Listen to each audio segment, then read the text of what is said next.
ngino karo anakku Lesmana Mandra Kumara. Mas. Ora kerubutan.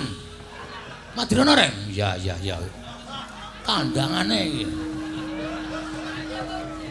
Iso apa nglakokke wayang papan? Iso wae. Nyepelekke ora. Kowe menungso ora tatanan, sampean sing ora tatanan. Gareng kudune ngerti. Mungsumu ki aku ora kowe. Aja ngune-uneke. Jagat wasisan niku Bathara wayang tur jagat Koko Prabu. Nggih. Dereng ngantos purna anggen kula nampi sabda pangandhanipun Bapak Durna. Menika mboten mangling kados sowanipun Panakawan Gareng kaliyan Bagong. Ingkang sowan wonten negari Ndorowati Koko Prabu. Jagat wasisanipun Bathara. Kresna kula wonten timbalaning ngadhawuh. Yen najan dikapakno wae. Gareng lan Bagong kuwi Panakawan negara ing Ngamarta, padha karo Panakawan negara ing Ndorowati. Mula mbok menawa sowane Gareng lan Bagong iki ana wigati ingkang bakal diaturake marang Kyai Prabu Ndorowati. Kresna timbalono.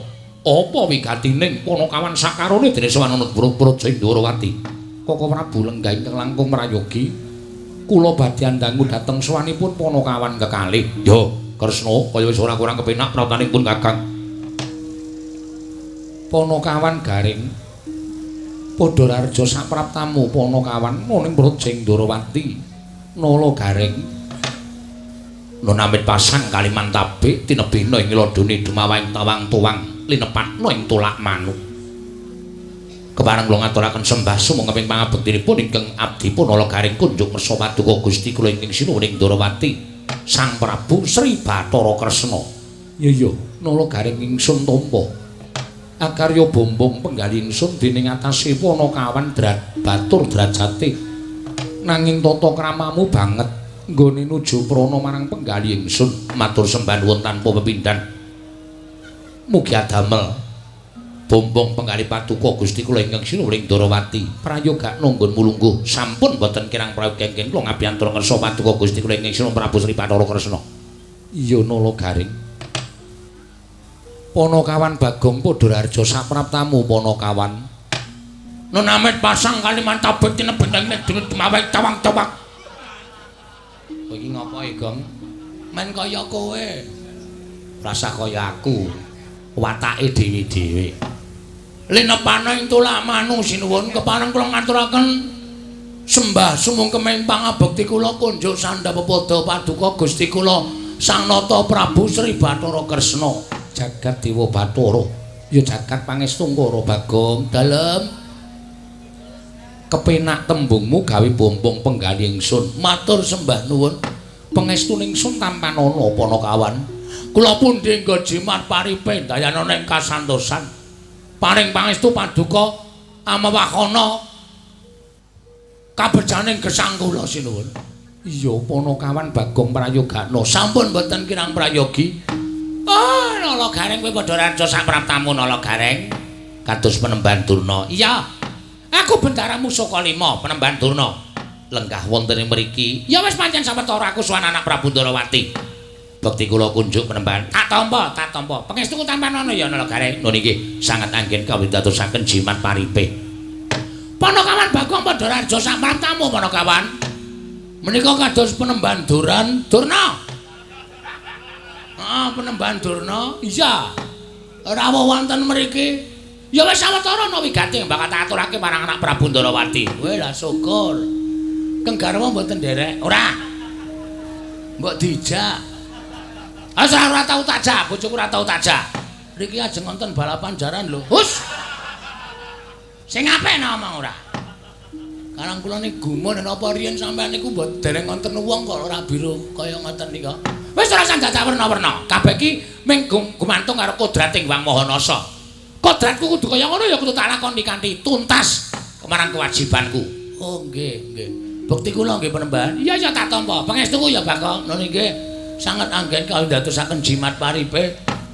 Panakawan Gareng padha rarja sapraptamu. Pangestunipun Ndara Baladewa wilujeng bekti kula katur ya tak tampa.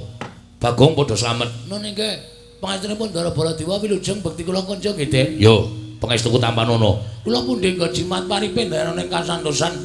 Gareng padha rarja Pangestunipun Ndara Sencaki wilujeng Bagong padha slamet.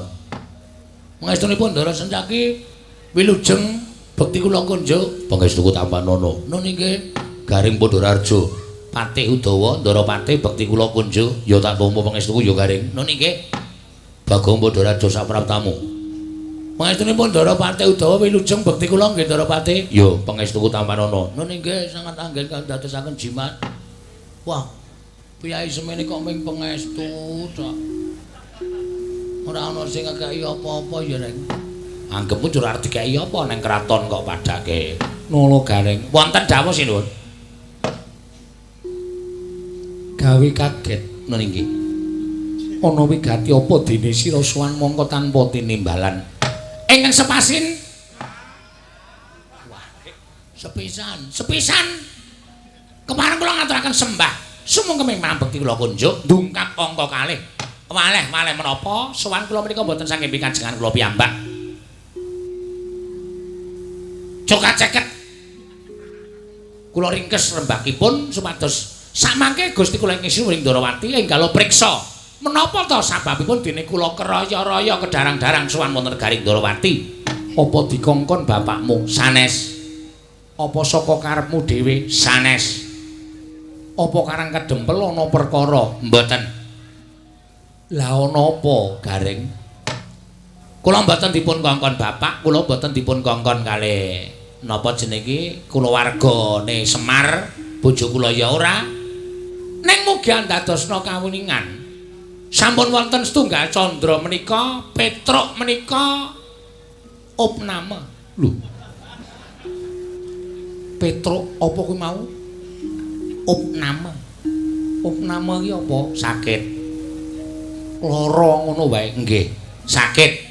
Lara apa Petruk? Wah, wis mboten ngerti. Dipresake nang dokter ya ora dingerteni penyakite.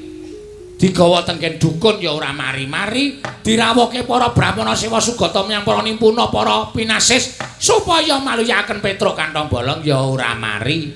Monggo Petruk niku mulai ngateng-ngateng teng amben ora obah ora napa-napa. Matane kedap-kedip nyawang usuk. Lah terus Petruk kanane saiki piye? Ah wis mengkari esuk pas sore. Petruk lara tenan lho Garing. Lara tenan apa dikira ngapusi? Kula niku nek omong ora tau goroh kok. Lah sawijining dina kula niku nganti sedih. Nyawang Petruk kanane kaya ngeten niku terus tak tangisi Petruk. Bareng kula tangisi kalih Bagong, Petruk niku terus jenggelek.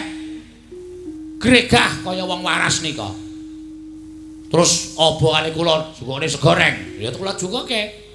Kaya wong mari lara niku mangan ya temel-temel mongko ora nganggo lawuh, mung sego tok. Diglondori banyu putih.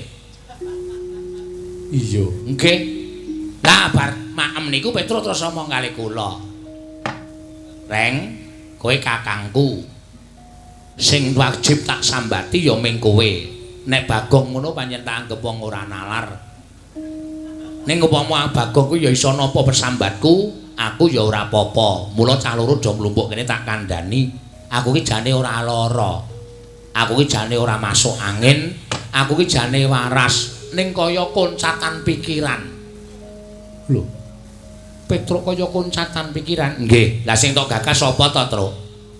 Kaya kowe iki mung wong kere, kowe iki mung batur, kowe iki mung abdi. Upama duwe gegayuhan ki ya dicundhuke karo kahanan. Wong ki nek duwe gegayuhan ngungkuli karo kekuatane dhewe kuwi tegese ngibarate kaya dene cecak nguntal cagak cebol gayu mulan wuta ngitung lintang tange kelakone cepak wurunge. Mula nek gegayuhan ki dicundhuke karo kekuatan. Ora usah dadak mikir sing abot-abot. Kula ngoten niku. Terus Petruk, heeh Kang. Aku ora arep mikir abot. Ning aku iki mung netepi karo sing wis nate dingendikake. Lah sing ngendika sapa? Petruk terus matur, sing ngendika Sinuwun Prabu Sri Bathara Kresna. Lho, aku tahu omong apa karo Petruk mangke riyen dereng ampun dipedhot. Crita kula dereng rampung. Apa Sinuwun Prabu Ndara Kresna tau tate ngendika karo kowe? Tahu. Jaman apa? Jaman nalika semana ilanging pustaka Jamus Klimasada dicolong Dewi Mustakaweni. Nalika semana aku sing iso nemokake pustaka Jamus Klimasada Sinuwun Darawati tau tate paring dawuh karo aku, sapa sing iso nemokke pustaka Jamus Klimasada? Nek lanang tak pek mantu, nek wedok tak pek anak. Monggo Petruk nalika semanten sing iso ngaturake pustaka Jamus Klimasada mbuh lantarane apa? Ning sing ngaturke teng sampeyan niku Petruk kantong bolong adi kula. Lah kok jebul Petruk niku lil awake lemes ora duwe daya niku mikir pangendika sampeyan. Nuwun sewu lho, Den. Nuwun sewu. Nalindra menika sabda Brahmana Raja, sabdaning Nalindra pengendikaning pendhita menika ora kena wola-wali kaya Wikresna tumaming dlancang seta, ora kena lumebek. Nek ngendika A ya kudu kelakon A, nek ngendika B ya kudu kelakon B, nek ngendika C ya kudu kelakon C. Mongko panjenengan wis tau tate ngendika, mongko sing napa pangendika sampeyan Petruk. Lah niki Petruk niki nagih janji karo sampeyan. Gandeng negara Ndarawati saniki geger merga ana wong wadon sing jeneng Purantawati niku Petruk terus lara. Larane Petruk meng digatek karo Sinuwun Prabu Kresna, meng ngelingke karo Sinuwun Prabu Ndarawati supaya eling karo pangendikane duk nalika semana. Nek sampeyan eling matur nuwun, nek ora teges sampeyan mentala nyumurupi patine Petruk. Monggo Petruk wis omong kali kula, Reng. Kowe neng negara Ndarawati. Terus kowe matura bab janjine Sinuwun Kresna. Nek Sinuwun Kresna ora gagas, wis ikhlasno aku, Reng. Aku arep golek dalaning pati, aku arep gantung. Nek nganti Petruk iki mengko tekaning pati, nuwun sewu, panjenengane Sinuwun Ndarawati tegese utang nyawa karo Nalagareng. Panjenengan utang nyawa kalih kula. Nek nganti sampeyan ora netepati janji sing pun nate pangendikake, terus dadi jalaran Petruk tekaning pati, ateges Sinuwun Ndarawati utang nyawa karo Nalagareng. Tantri maning Nalagareng, arep awak kula kaya ngeten niku, arep awak kula tangan kula cekot, sikil kula becik, mata kula kira. Ning nek kula bumi angus negara Ndarawati ora nganti telung kedheping netra, mesti kula sing kobong. Piye to Reng le sumbar iki ora? Bumi angus negara Ndarawati kok mesti kula sing kobong. Kene iki ngrungokke tenanane le omong mencla-mencling. Mboten nganti sak siling bawang, sak umuring jagung, sak uruping damar. Negari Ndarawati mesti badhe kula osak asik. Kula damel base bosa. Bosa base. Pun cekap semanten atur kula. Kemareng kula anengga dateng Sabdatama Paduka Gusti kula ingkang sinuwun Nalagareng wonten dawuh satemene aku kepengin netepi marang janji ingkang wis ndak aturake marang Petruk dur nalika semana. Lah niku tegese netepi dateng kalangganipun Paduka Gusti kula ingkang sinuwun Ndarawati ning ana bab ingkang dadi pepalang. Napa sinuwun? Bapa Penemban Durna rawuh mrene iki uga bakal kepengin mboyong lawan anakku Purantawati. Lho. Niki iya Nalagareng. Ajeng dijawabke kalih arep didhawuhke karo Lesmana Mandrakumara. Lesmana anak Ngastina. Iya pancen mengkono Nalagareng. Pancen arep didhawuhke karo Lesmana Mandrakumara. Oke. Nuwun sewu Sinuwun. Niki perlu dirembuk ampun sembrono. Iya, dirembuk sing bab apa? Lho, bab sampean ajeng maringake Nyeng Putra Katur Begawan Durna ajeng didhawuhke Lesmana Mandrakumara menika nuwun sewu. Kula tak takon, panjenengan menika wong tuwa napa dudu? Lho, aku wong tuwa. Wong tuwa sing duweni putra Dewi Purantawati, mestine kaya ngono. Saiki wong tuwa ngendi? Wong tuwa pundi sing ora kepengin anake wedok menika mukti? Kula tak takon. Wong tua ngendi sing ora kepengin anake wedok menika mukti, menika mboten wonten. Sing jeneng wong tua niku kudu iso napake kamuktene anak. Iya Nalagareng. Terus saniki kula tak nyuwun prisa. Nek nganti Dewi Purantawati menika didhawuhke karo Lesmana Mandrakumara, nuwun sewu, napa panjenengan mboten mangertosi kondange Ndara Lesmana? Hah? Ndara Lesmana menika arepa putra ratu, arepa nika putra Nalindra, arepa menika sesuk bakal gumanti keprabaning Prabu Duryudana. Ning nuwun sewu, wong sak jagat niku wis ngerti nek Lesmana niku anak ratu ning rada kentrir. Napa sampeyan mentala putra-putri sampeyan sing ayu wis tiyang warna.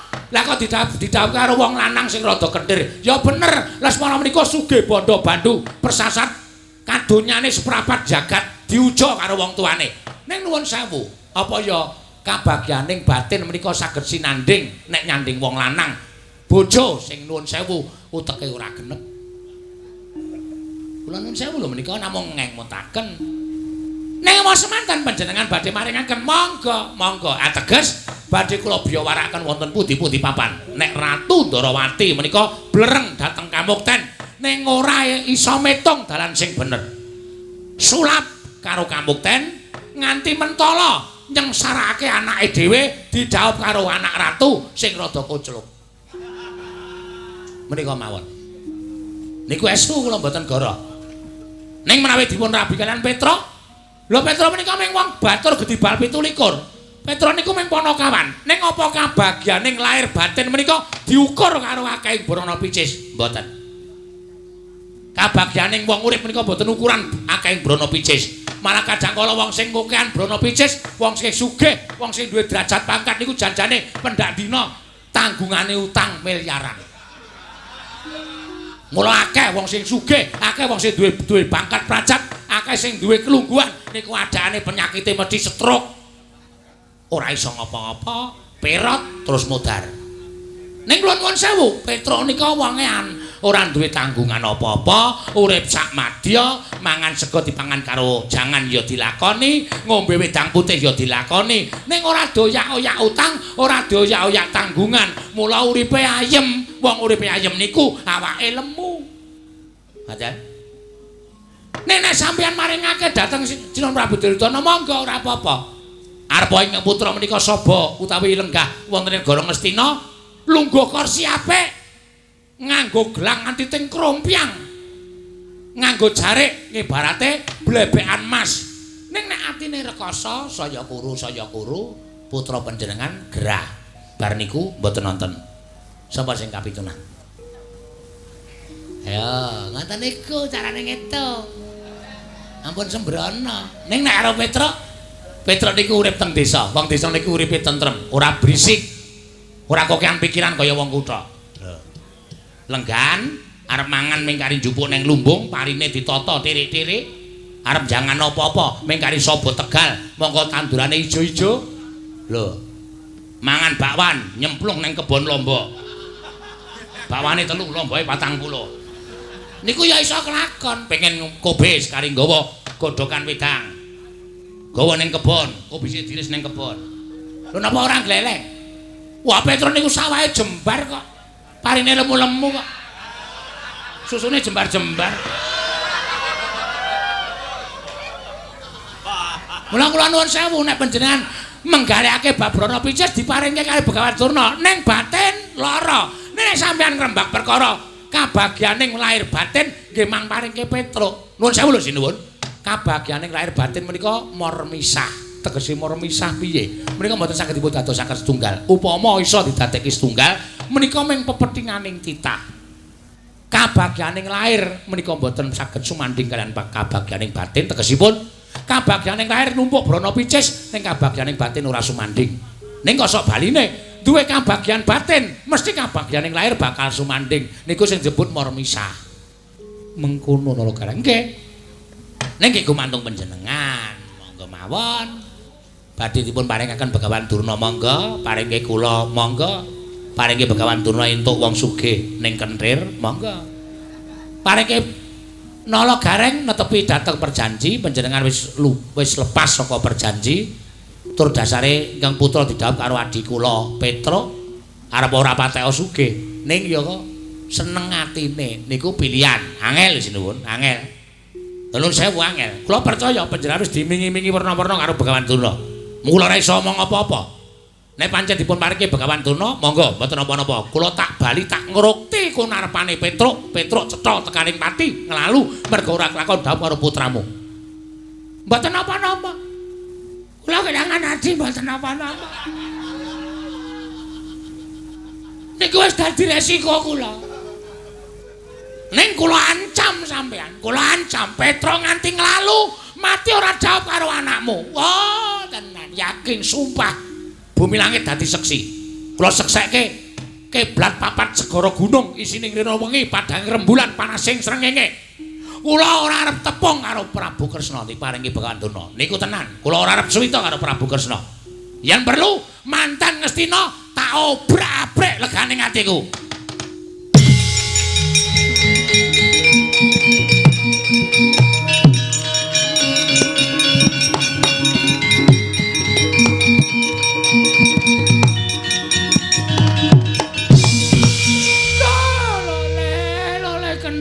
Gembal manyar-manyar. Duneng dungkul wana dadi alas-alas dadi wana. Wah, lah kok kebangetan ngomong ngumbar omongan ala gareng. Ing atase kowe mung drajating Panakawan Gedibal 17 wong elek nyolok mripat. Kowe iki mung batur. Lah kok langap-langap druwi kaya grojokan, nyerwetek kaya becek sepun bapak Tegalan ucap barat. Wah, nesu kok wani Rasawati. Durna to? Nah, wani Rasawati kok. Nek kira-kira ngamuk tak kepruane watu ndase. Aja kasar-kasar. Men aku dasare wis ora seneng kok kebiyen kok. Nuwun pangapunten, kula mboten wonten urusan karo sampeyan. Kowe ana urusan karo aku. Perkarane napa? Kowe ngeceh karo wong Ngastina. Sapa sing kula eceh? Putu kula Semana Mandrakumara. Kowe tak anggap wong kentir, tak anggap wong edan, tak anggap wong koclok.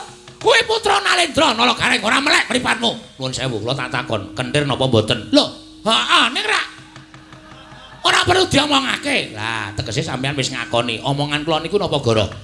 Omongan kula niku ngapusi. Nek kula omong abang ya kula andhake abang, nek nyatane biru ya kula kandhake biru, napa wontene? Kula mung kepengin ngeman karo putraning Ndara Kresna, Dewi Brantawati aja nganti didhawuh karo putra Nalendra. Sing nuwun sewu rada owah pikirane. Lho, omonganmu ki iso meneng apa ora? Nalagareng. Nalagareng. Kowe iso meneng apa ora? Kowe kebangetan kowe ngatasi drajating Batul Gedibal 17. Kowe nyolok mripating Baladewa. Kowe ngino karo anakku Semana Mandrakumara. Mas. Ora kerubutan. Madirana Reng? Ya. Kandhangane iki. Iso apa nglakokke wayang papat? Iso wae. Nyepelekke ora. Kowe menungso ora tatanan, sampean sing ora tatanan. Gareng kudune ngerti. Mungsumu ki aku ora kowe. Aja ngune-uneke kakangku sampeyan ae dhewe. Ayo nek wani kowe karo aku, gareng karo Begawan Durna. Napa kula luput nek Lesmana Mandrakumara? Lho, ora seneng luput. Nanging kowe nyangklas sanduring tenggak. Kowe ngino karo Begawan Dina. Kowe padha karo gareng ngino karo Baladewa, ora perkara ngino-nginonan. Sedekandani ra kowe.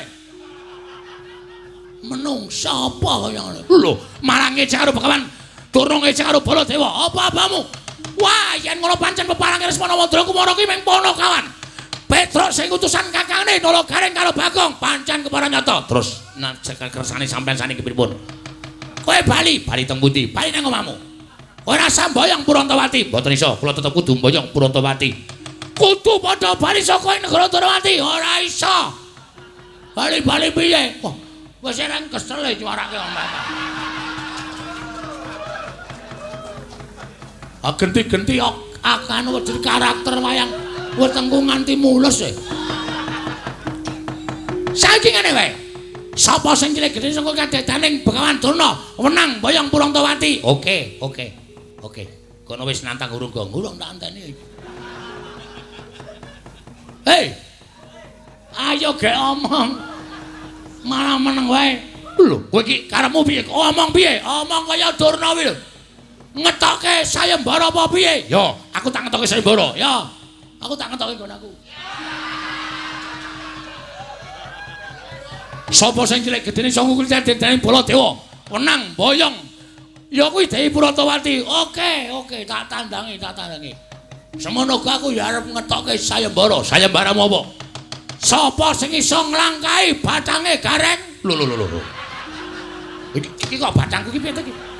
Oh iya lali aku. Dadi mati kowe nang ora apa-apa. Dengkulmu mlocot ora. Anakku cilik-cilik. Ayo aja aku kok ya. Dudu nang ngene, papane wong neter katetean. Dudu nang ngene, papane. Ayo, metu coba. Bareng kabeh aja nganti monggo iki.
Kresna sinayeng manglung mintonaken dewe kramanira kang kumiteran asta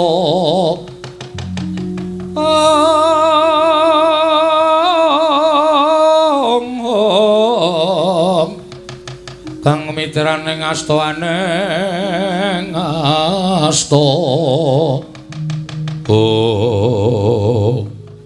Setyaki wonten timbalan kok banjur ngangsek nggonmu sowan Gawa Prabu piye nyuwun dipalilah dipalilah apa kepareng kula badhe ngrencangi dhateng Nalagaring lan Bagong mesakaken ing atasipun Panakawan badhe dipun pulasara dening para sata Kurawa Setyaki wonten timbalan ingsun ora ngeparengake Gawa Prabu kula nyuwun kanthi sanget wis to percaya karo aku luwih hafal Kresna tinimbangane Setyaki langkung apal kados pundi nadyan ngrebda lan gedabyah cacahing para sata Kurawa nanging ibarate kaya dene gedabyah kokean cacah ngrebda tanpa guna tegesipun satus cacahing Kurawa kengko nek nganti iso gawe babak kulite Nalagaring apa dene Bagong wis to aku tak mudhun saka dampar Gawa Prabu menika sampun sembrono Garing Bagong menika kegiatanipun sepinten inggih Diwaji kula namung badhe melani dhateng pun Garing lan Bagong.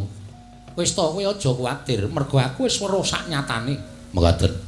Mung awat-awatana wae Nalagaring lan Bagong. Sira kadangku entuk ngewangi karo Panakawan sakarone, lamun wis padha ketemper yudane tegese wis kepepet tenan lan ora ana dalan kanggo mlayu. Oh nggih, istirahaken dawuh. Ngono ya Setyaki, nggih, istirahaken dawuh. Kakang Pati Udawa wonten timbalan. Budhal kang padha sebo jeneng ingsun adya nanting kelawan atmajaku Purantawati monggo kepiye mengko nggone padha bakal nyirep kahanan iki nuwun istirahaken dawuh nyun pamit madal pasilan sing ati-ati aja kaya bocah cilik Kakang Pati Udawa kaya wis ora ana dawuh maneh Kakang Pati Udawa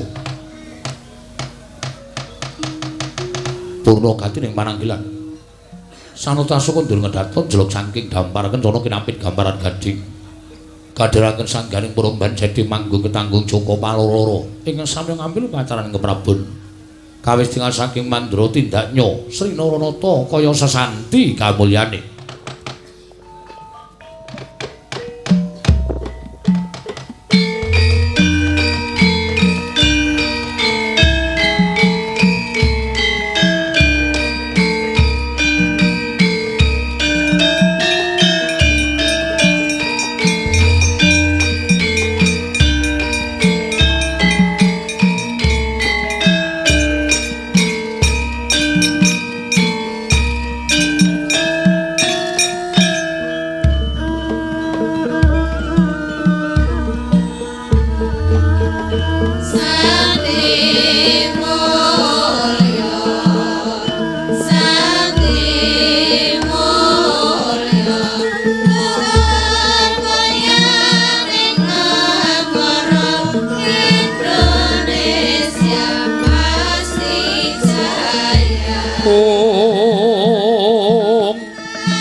Pripun kabari dene sampeyan kok malah metu njaba nglumpukke para sata Kurawa.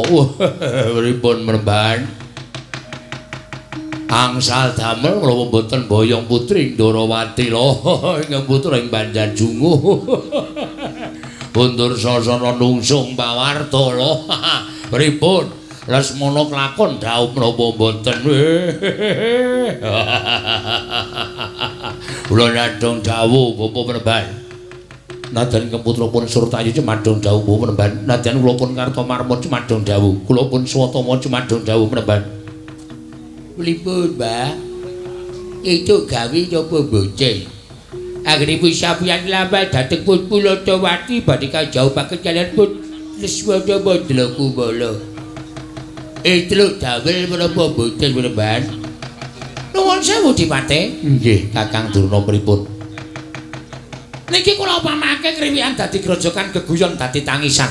Liripun pripun sampeyan paring pangandika mekaten? Sowan kula kan anak Prabu Baladewa nalika semanten sampun tinampi dening nata ing Ndarawati Prabu Sri Bathara Kresna. Napa sing dadi wigatinipun kula aturake ning babak anglayani jujul anusuli. Sowanipun Manakawan Nalagareng kan Bagong ngandhakake nek Petruk lara jarine anak Prabu Ndarawati tau tate paring pangandikan sapa sing iso mbalikake pustaka Jamun Krimasada yen wadon diaku putra yen lanang dipek mantu lho menika ingkang dadosaken perkawis. Tumuli dados gegeran wonten ing parapatan negari Ndarawati. Antawisipun kula kalih Nalagareng, anak Prabu Baladewa kalih Bagong. Wah, wis boten katen-katenan. Tumuli Nalagareng kan Bagong nantang kalian ingkang rayipun Begawan Durna. Oh, ngoten nggih. Terus anak Prabu Baladewa ditantang dening Bagong. Tumuli kula nglampahaken para sata kura menika ingkang wigati Dursasana. Griwun, Mremban.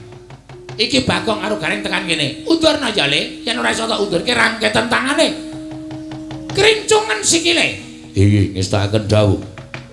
Aja nganti kowe dikangelan. Nek nganti kowe kalah karo Nalagareng karo Bagong, wah, Lesmana anakmu nggone bakal dhaup karo Purantawati gagar wigar ora entuk karya. Oh nggih, ngestakaken. Nggih, ngestakaken dawuh. Kowe iki ngapa Dursasana? Wis sago kok isih cengenges-cengenges. Lho mawon sago kula niku. Niku jane mboten lahir batin. Lho, kok lahir batin? Mergi kula ngertos Gareng niku sapa, Bagong niku sapa. Mula Kurawa mboten wonten sing saur manuk. Kurawa mboten wonten sing wangsulan niku merga Kurawa niku batin atine kula wis ngerti. Nek janjane wedi kabeh kali Gareng kali Bagong. Mula trima meneng mawon. Loh, Gareng ki mung ponakan, Bagong ki mung ponakan kok wedi sing diwedeni apane? Oh, sampeyan mboten ngerti kok.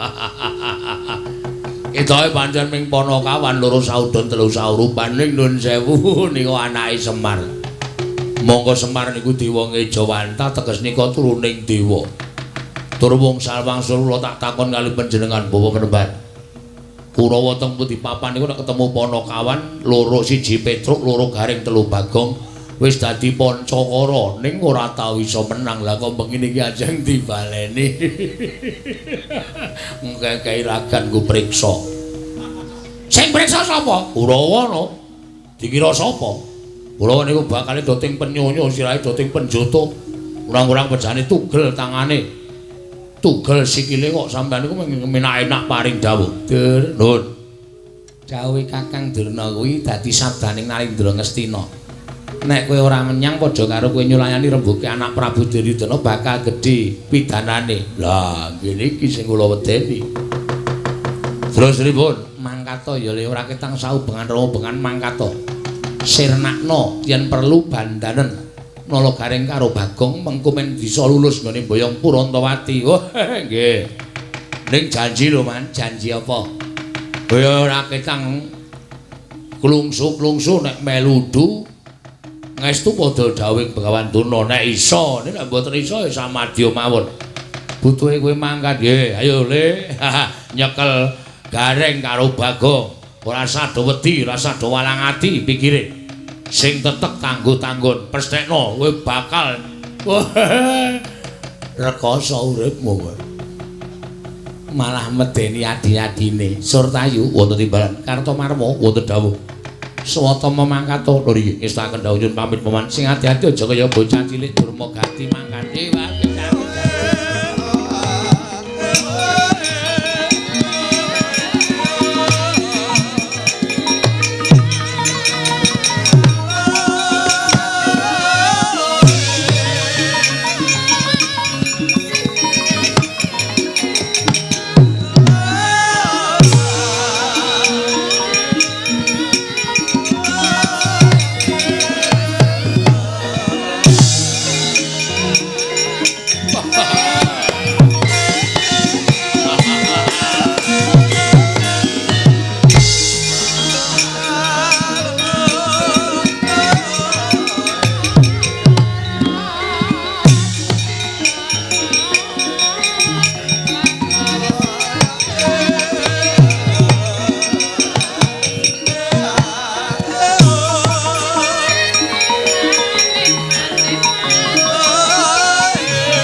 Putra lamun kawekasan ya ka wisanggeni maya Wisnu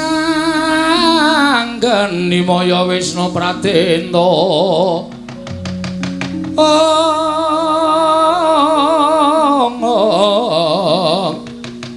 wisanggeni maya Wisnu Pratenta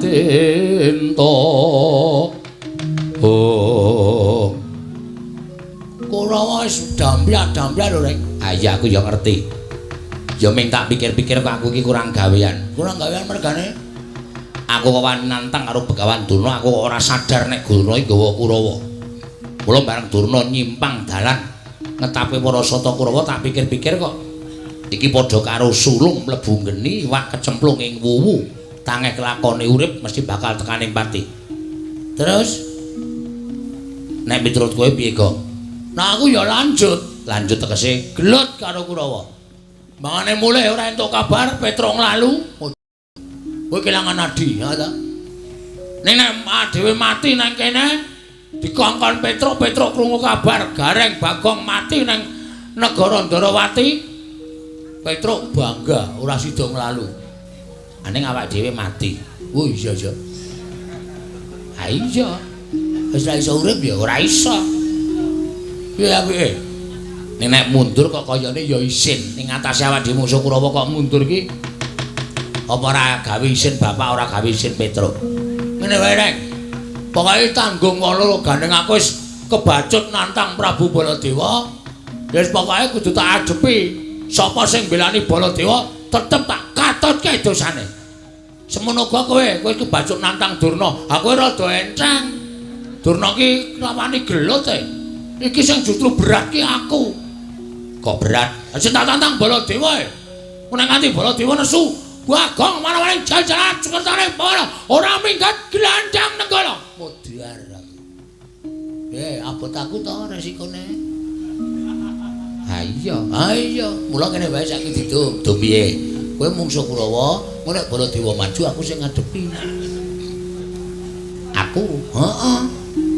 Kurawa 100 ki tanding aku. Ora masalah. Kowe iki cilik, ketoke cilik ning ringki lho, Rek. Anu ketoke cilik ning Dedaya lho kowe. Ha iya. Anak mbarep kok. Wani ora? Wani. Nek wani tak ndelok kaya apa kadedaning Nala Gareng. Mundur kene le. Kurawa tekan kene ora nglundung karo awake dhewe kon bali ning omahe Petro. Aja gelem. Heeh. Rawe rantas. Malang bakal tak putung. Tontonan kowe arep ngerti kridane kakangmu mbarep. Jaman kowe rung ana, aku ndereke Ndara Janaka iki Ndara Janaka mungsuh cakil patine Ndara Janaka krubut buta 40 wena tak rampungi dhewe. Kuwi le wayangan endi kuwi? Hah? Aku tak takon le wayangan endi gareng kok menang ro buta 40 iki. Kowe iki dituthuk sandal bojomu nangis kok. Mungsuh buta 100 reng mbok wong ki ora kok kemangkean. Nunggulang mriki tontonan engko nek ati aku ngapusi aja dutak kakangmu lolo gareng tangan.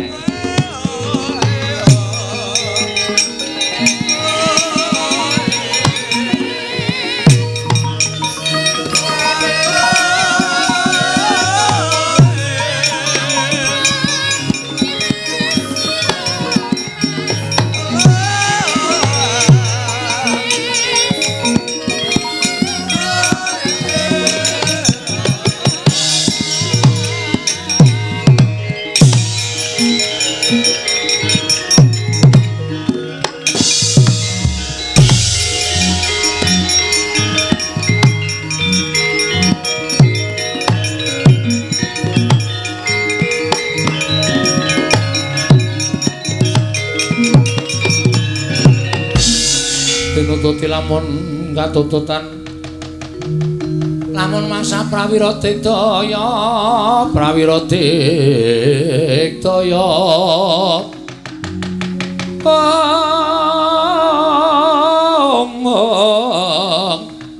Ranggana magawe gelari rawang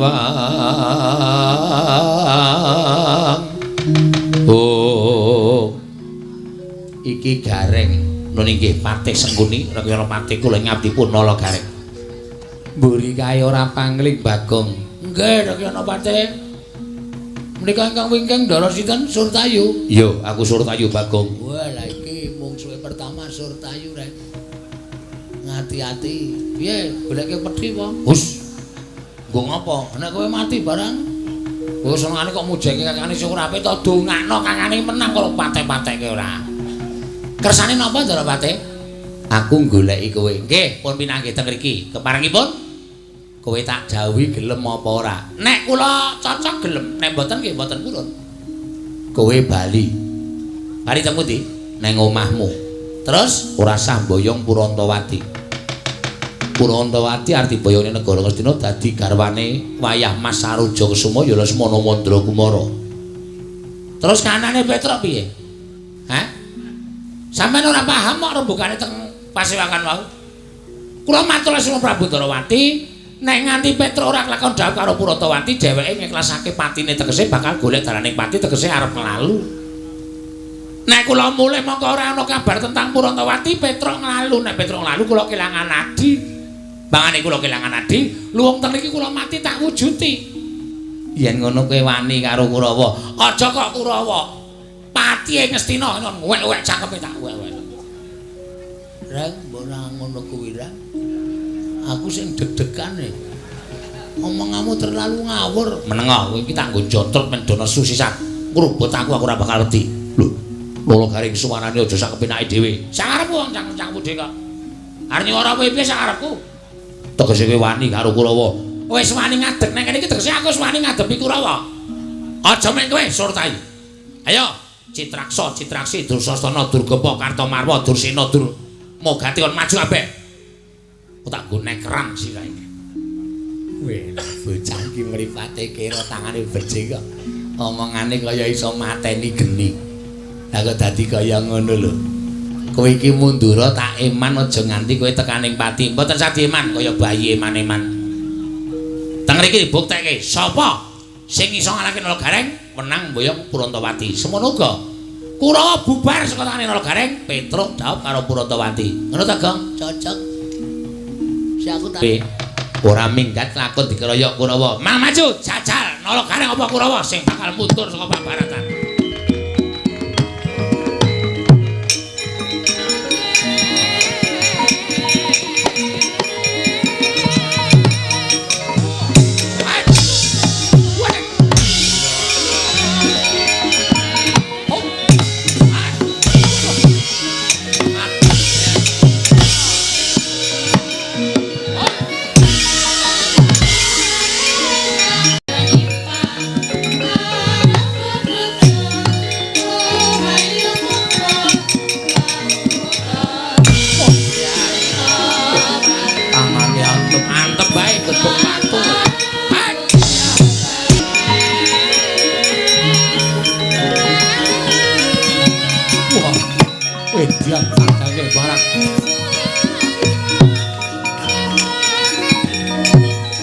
Ayo.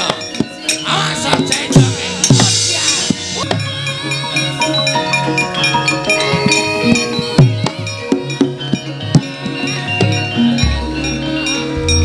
Asem kok.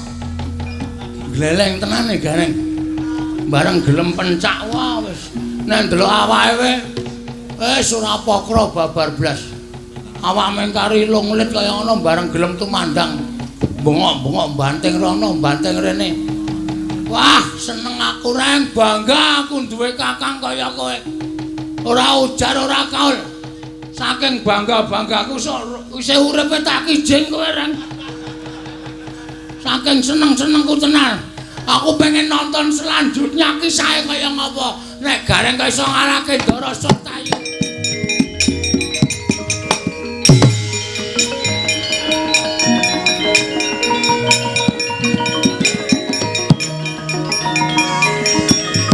Ayo. Ora iso. Awas.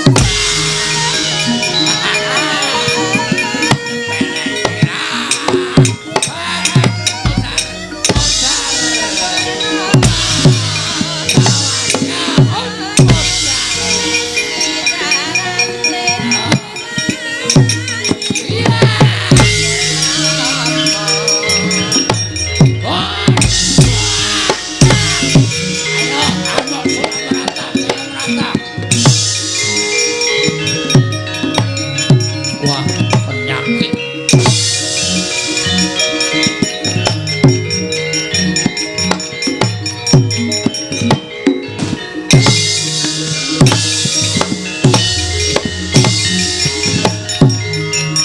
Batur kaya ngono, krocok tumbak sira.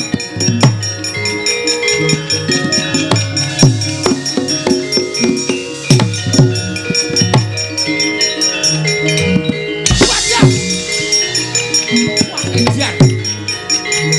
Ya.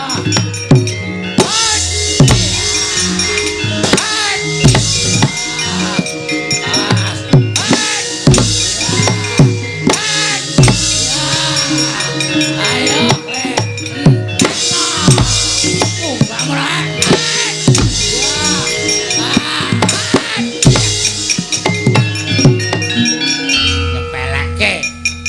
ayo ponokawane Ndara Janaka mintuk pamrih tumbak kaya ngono kuwi padake aku ora iso nyekel tumbak. Ayo, entekno tumbakmu. Wah, iya. Wah, iya. Ayo dene, Wer. Diandran apik tenan kowe. Tak dol yo. Hus. Wow, didol kok didol. Awas. Lho, piye? Saking ngertiku. Waduh. Aku diajari Ndara Janaka ngene iki. Jaman Ndara Janaka isih muda. Jaman Swita Begawan Durna, terus pendadaran siswa Sukalima. Aku diajari ngene iki. Mergo aku trampil terus dadine aku kena. Ora sok disambi omong. Nggih. Aku ro Petruk ampuh sapa? Ampuh kowe tenan. Petruk nek gelut ya gelut, nek kon nampani panah iki ora iso. Kon nampani tombak ngono ora iso. Aku dhewe sing diparingi karo Ndara Janaka. Aku jane ya dikai. Mosok. Domongi yo. Tenane. Mundur. Aku ora dikai kaya ngono kuwi dikai japa mantra. Japa mantrane. Bapak lunga tapa biyung meteng tuwa tes-tes dadi banyu. Matke iki. Aku wong suci ora tau colong jupuk. Tumbak ngenengi aku dadi tumbak rongsokan dol kilon kowe. Ayo balik.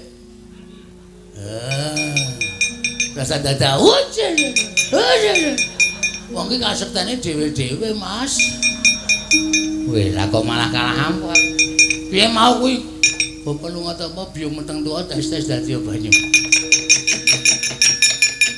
Yo saiki. Bapak lunga biyung meteng. Kok tetep kena?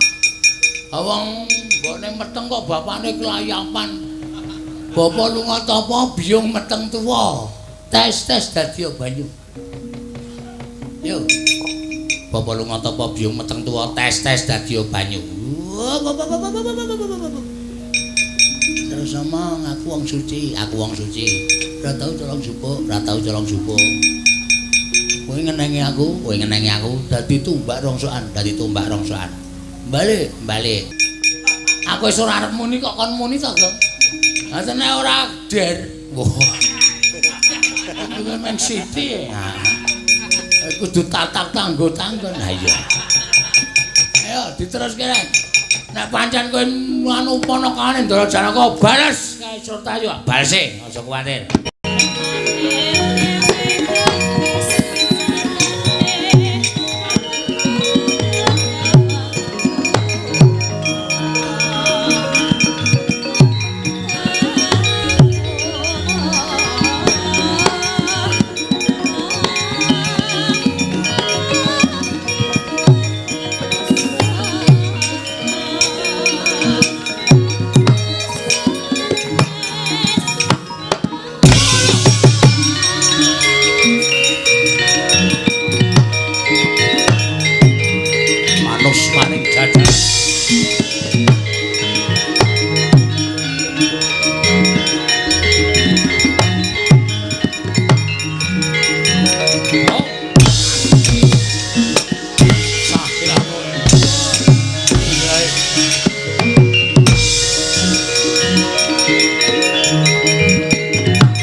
Babar pisan nembe pisan menika ing ngadat saben kelampah kula menika gelutipun kalian Petro. Lah iya ning sagedhakan menika mengsah garing. Wah garing menika jebul menawi krida ngedapi-dapi keterampilanipun ngalahake Petro. Arep lilin ngantem menika rasane kula rasake ora sepiro ning nek bola bali saya suwi saya mumet saya buyer kula sumanggaken Mas. Kula mboten saged ngatasipun kula sumanggaken. Loro kabeh awak kula. Nguncalke tumbak pirang-pirang garing niku ya iso nyauti tumbak kaya Janaka nika. Wah, edian. Mboten nama mokal. Panakawane Janaka mula keterampilan ya meh padha karo juragane. Lah iya. Ora maju meneh, mboten. Bagong ora tumandang, mboten man dereng. Mundur man. Kok bathukmu biru? Ditendang Bagong mongko nendang nganggo teklek kayu niku maklothak ngoten larane ra jamak-jamak kula sumanggaken nggawa gaman pun mboten sak nggawa gaman ya kalah suraper merkoso uripe malah musuh Panakawan kalah isin menang ora kondang sinten sing ajeng pripun sing ajeng nambani Kurawa sing ajeng ngewangi Kurawa.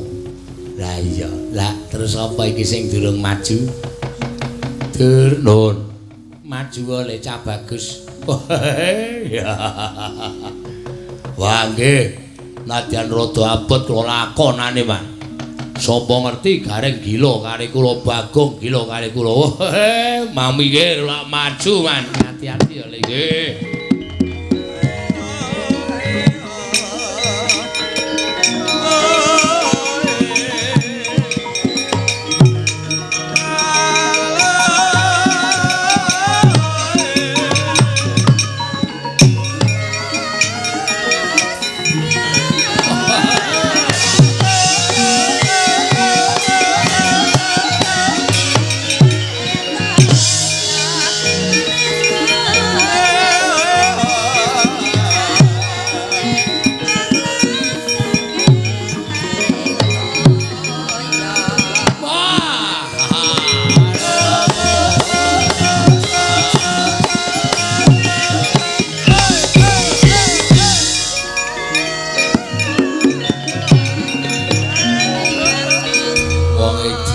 Mong kentir. Joget kok mubeng-mubeng.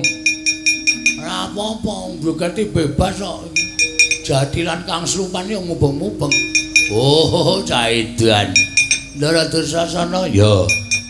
Ajeng napa sampean goleki garing karo kowe? Nek pun ketemu, tak labrak. Ora gelem minggir. Wah, lah dalah ngrebut Purantawati aja takon dosa bali ming kari jeneng. Berarti mriki ajeng nglabrak kula. Iya. Wani kok karo aku. Lho wis kebacut kaya ngene kok ora wani. Yo jajal yo. Lho. Jajal piye? Ayo gelut. Wah, lha kowe iki ming batur kok wani karo Pangeran Pati. Aja sok ngempukke watu ngatoske banyu. Giri lusi jalmotan kena kini ro. Gusti iki paring kekuatan dhewe-dhewe. Arep jajal piye? Hah? Ora mengko ki ana omong. Oh, arep ngopo kowe? Arep ngantemi aku. Yo. Nyo. Nganti iso pecah sirahku meguru karo kowe 20 taun. Ora mung sembrono. Lho, iki tenan kok piye? Wis kaya ngene kok dikira ora tenanan. Asli iki. Nyo guys. Wah, tak antem tenan. Oke, ora masalah. Ning kok bales lho. Perang ki ngene iki, rasa dadak kokian begijigan sing bagus sapa sing ampuh, ya kuwi sing isih urip, sapa sing gledak kuwi sing kalah. Jarane adu atau sing sirah. Nek wis. Wela kendel tenan, kendel wae anake Semar. Yo. Ya yo. Nek pecah piye? Mengko tambale rasa kuwatir. Nek wis. Gon mburi apa piye, Nyok? Gon dada apa, Nyok? Ha iki cah kendel ngene iki ora kok meng halo babu tak antil pisan modar malah kewirangan to kowe. Ayo. Ora rasa kok kan jogetnya wis. Ngene iki lho kendel tenan. Gon mburi apa, Nyok? Oh, kowe ra wani ngene iki. Sing ngomong sapa? Aku cah kendel ya wadake Nyok ayo. Mburi apa piye, Nyok ayo. Lu kok meng gelis piye? Aku cepet aku. Ora tau suwe-suwe aku. Kaya aku ngene lho, Nyok. Lho, dimatke tenan, gek ngantem. Mburi kok piye, Nyok? Kuwi tegese sak kendel tenan. Aku ya wani, Nyok ayo. Mburi kok piye, Nyok ayo. Kaya aku ngene lho, Nyok. Ayo, Nyok. Oh, isih. Arep ngopo ayo. Mburi kok piye, Nyok? Mburi ya mburi. Ada kira. Oke, wes. Durasana ya modar tenan. Yo, kesuwen dijajal. Yo. Modar kowe. Ora apa-apa. Lho, ora apa-apa tenan. Ora apa-apa wis to moyo. Nggo nek utekmu wah, aku wis ra ndek utek. Oh.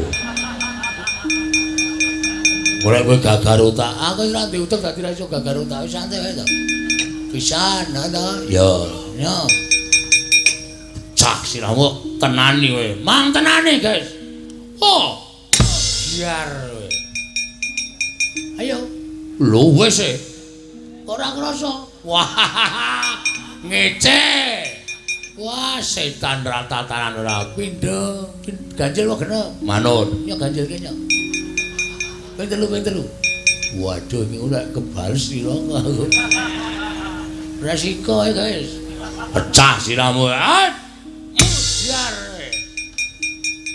weh ora apa-apa ya gentenan ya waduh mau perjanjian ora gentenan cara ngendi perang ora gentenan atene seneng kowe buat kene kuwi sing ngrasake iki ya nganggo ngampet tidur lho ora basa karo aku ora basa ya ben ya guys yo mati tenan iki lho aduh tumung kula bapa ngakose buku pertiwi ayo wis kowe lho ngerti tangane Bagong mau nganggo ngantem sirah sapi wingane pecah dadi papat wah cangkeme iki jenenge ngedonke mungsuh ngono kowe kowe ngomong ning aku dadi tratapan kok nek sigar tenan ora engko sigar tak plestere ya ora kena omong langsung bet ngono langsung des ya semerah oh kuwi ndonga barang wong iki arep tumindak apa-apa ki nganggo semerah ngono Jawa kuwi ya wis nyo Dapat ya?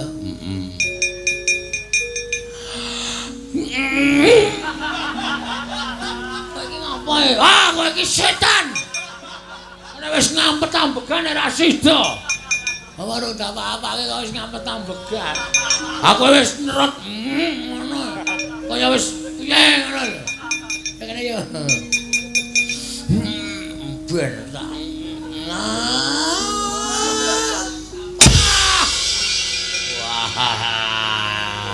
Ora apa-apa. Rame iki rame. Iso setengah loro iki ora apa-apa. Padha-padha ambuhe, padha-padha ambuhe. Aku ping 3 mau. Kowe lagi pisan iki. Oh iya. Kene ora dijaneng. Iki Pangeran Pati dijaneng. Oh iya lali. Oh. Siap.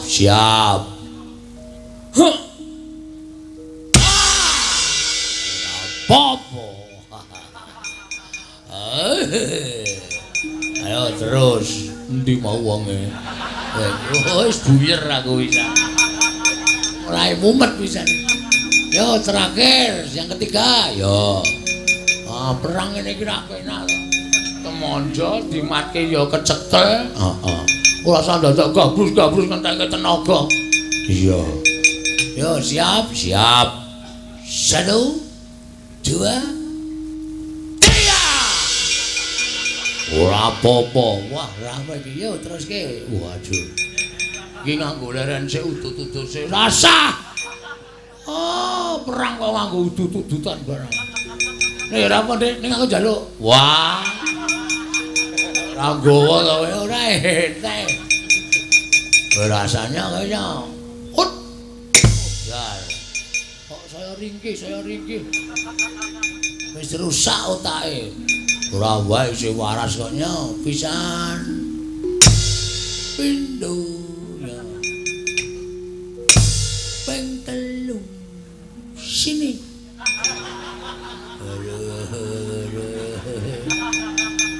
Wah, jauh tak antuk kok ora ngrasake blas to, Gong. Ayo anggere ora muni lara cangkeme ya ora lara. Hop.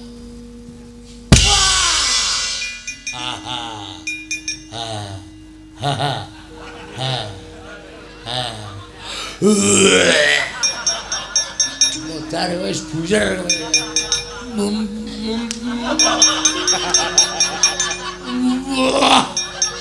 Nek ora apa-apa aku, ora apa-apa ngene. Ora ya. Wah ya, madhep rono. Ngesoki aku kok. Ora sida kok. Tak elek meneh siji. Ya, oi. Terakhir. Ya. Siap. Siap.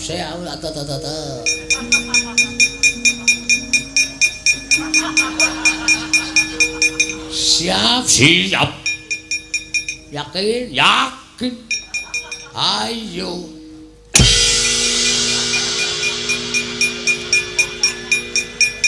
Nampung nyawamu. Sileke palu aspal.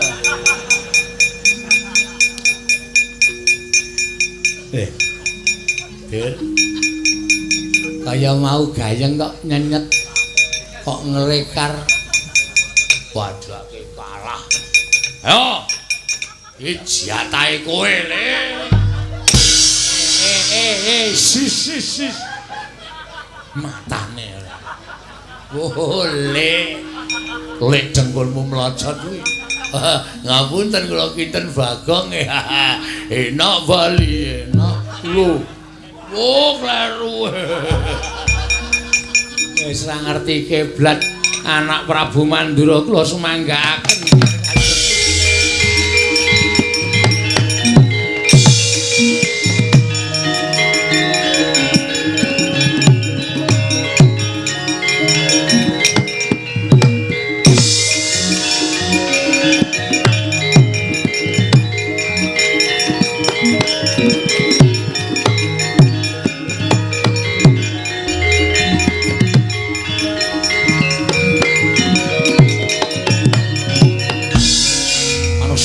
jajanan sekurtaning bawana iblis lanat. Walah dalah. Pono kawaning derajate nala gareng karo Bagong kok ngiwas Maranata Mantura Prabu Baladewa. Kowe nyebarake Maranata Mantura Prabu Baladewa. Nala gareng ora bali tak glandang negara dadi apa?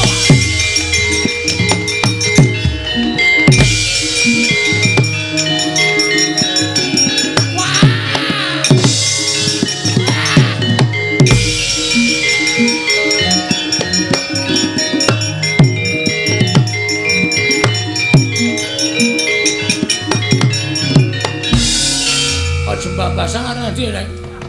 Mulih Kong. Wis nek iki nek ora mulih ade modar tenan. Iki ade nek ora mulih modar tenan. Ngopo? Ngopo mulih? Sing maju ra Kurawa. Sing maju sapa? Sing maju Baladewa. Sing kiper. Iki ora bal-balan ya nyuk. Iki perang kok sing kiper. Iki Prabu Baladewa maju nggawa nenggala. Panas main jajaran sultaning bawana iblis. No, kareng ora bali saka negara Dwarawati aja ngrakot glandang negara jeblok wetengmu. Terus tangane Baladewa mak slonong. Abing kae. Wah. Murup. Heeh. Baladewa golek kodho ora. Kok tangane murup senter kuwi. Heeh. Nenggala. Enang engga-aga ala. Nenggala. Nenggala. Heeh. Nenggala ki tamake gunung jugruk segara asat. Aku mau namane gunung bola-bali lho jugruk-jugruk ya. Ya mbok kok ya. Dianten ana. Mongko ora sepiro lho. Ah iya. Aku ya ngerti kak ya. Asem tenan kok. Ku karepe dhewe ra. Mundura. Atrajange dhewe. Wani mbok kowe. Wis aku nek nekat ngene ora dirosa sapa aku. Mundura ana ndelik. Oh iya. Nek mati piye, Gong? Ora mati iki sing ngasta sing gawe urip kok mati urip ora saka Baladewa. Mati urip saka sing gawe kuwasa. Sapa ngerti bengi iki aku gleleng methuke Baladewa tamani nenggala ora apa-apa. Nenggala ki ampuh. Ampuh orane pusaka iki gumantung sing gawe urip. Iki nek iki dienggo nek omong. Goblok. Ora nyenani wong tuwa aku ora dong kok. Wong ngerti ora? Mula nek tak ajak pengajian kae sok melu. Wong ngerti ra critane Nabi Musa? Iki ora guyon iki Nabi Musa kae tongkate le ampuh mergo entuk firmaning Gusti Allah. Saberna ana ing Laut Merah. Nek ora diparingi firman, ora bakal tongkate kuwi ampuh. Mula kabeh iki apa-apa saka panguwasane Gusti. Najan mati uripe manungsa saka panguwasane Gusti. Nek kowe ndek pusaka ampuh, Gusti ngeparengake aber pusakamu. Ora ana dayane. Ngono kok takut. Ke belakang. Iya. Aku wedi nek kowe mati. Wis to.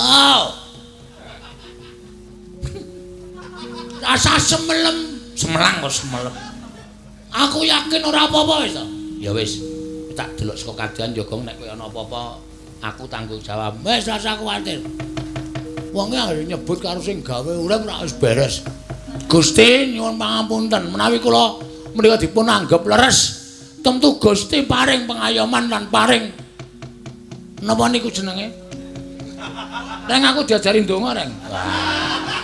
Wong nek ora tau ndonga kok gayane ndonga paring ana pengayoman lan supados sak mangke kula saged menang anggenipun perang. Lan supados sak mangke kula saged menang anggenipun perang.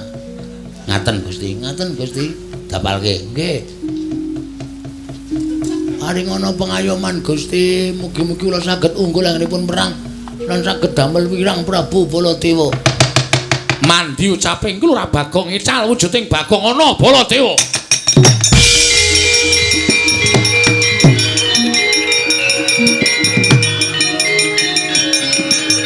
Ana Baladewa.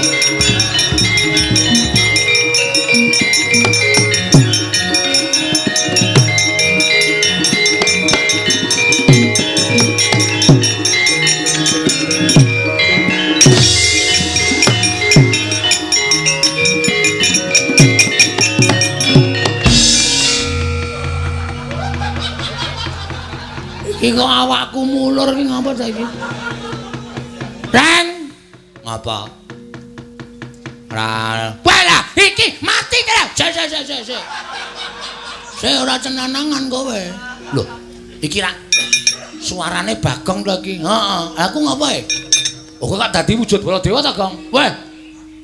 Tenena, tenane. Tenane, heeh. Welo. Ya, goleke pengilon.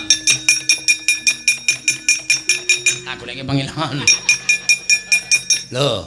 Wah, jian gleleng tenan iki. Aku iso dadi kaya ngene ngapa to, Reng? Ampuh aku ora ngerti. Aku mau ki jare ndonga. Aku muni Gusti paringana pengayoman kalian kula. Gusti terus kaya bumine iki keder terus aku kaya ditudut saka ngisor terus metu menang ngene iki. Wo, aku kuwalik. Kuwalik piye? Kudune iki metu sik lagi didudut. Ora kok didudut lagi metu kaya ngono. Kowe tak gawe kira matamu lho, Reng. Iki wis kira kok isih kira ora. Dadi Baladewa tenan aku. Heeh. Uise. Jagat Dewa Bathara ya jagat Pangestu-Negara. Nala Gareng. Nala Gareng. Ayo to nek wangsulan to. Iya. Wonten dawuh sinuwun Prabu. Ngaturaken sembah Prabu. Non. Ngaturaken sembah. Pan ngaturaken sembah pangabekti kula kunjuk sinuwun Prabu Mandura. Iya. Tak tampa Nala Gareng ora liwat Pangestuning nambah lho. Kula pun dinggo jimat paripe. Nala Gareng sapa sing bengok-bengok nesu kae? Prabu Baladewa. Lho. Wani ngembari marang panguasane ingsun. Nggih, dasar kepara makate. Iblis lanat. Panjenengan janji bawa cicamane jeneng nyalamatan jeneng kamu jeneng cemalo. Kok kata-katane ra cetha. Nek Baladewa iki angel tenan. Kono ki wis kulino saben dina ki nek omong cepet ngono aku kon dadi Baladewa lagi entas kok kon ngomong cepet ki ora iso. Sama omong aku. Goleke pusaka. Goleke pusaka. Arep ngopo kowe? Maju arep tak gawe wirang Baladewa. Ana goleke pusaka? Ya. Sakarepmu apa? Ya. Linggis apa bendo? Terserah. Gaji ya, manut.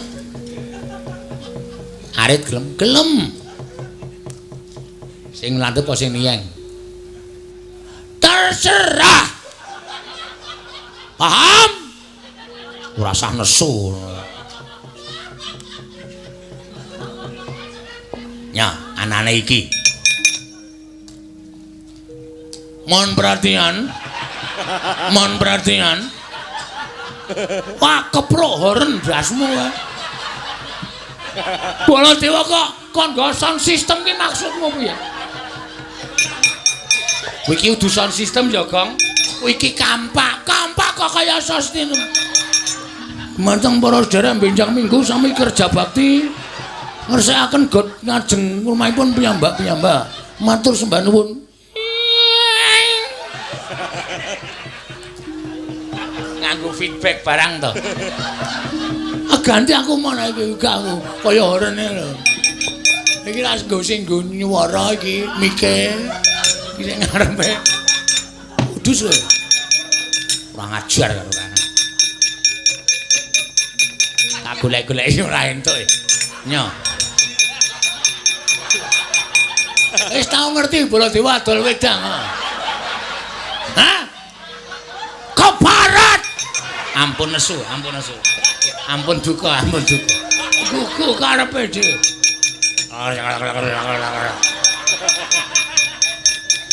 Kok njuk digrujuke aku ora. Golek kene.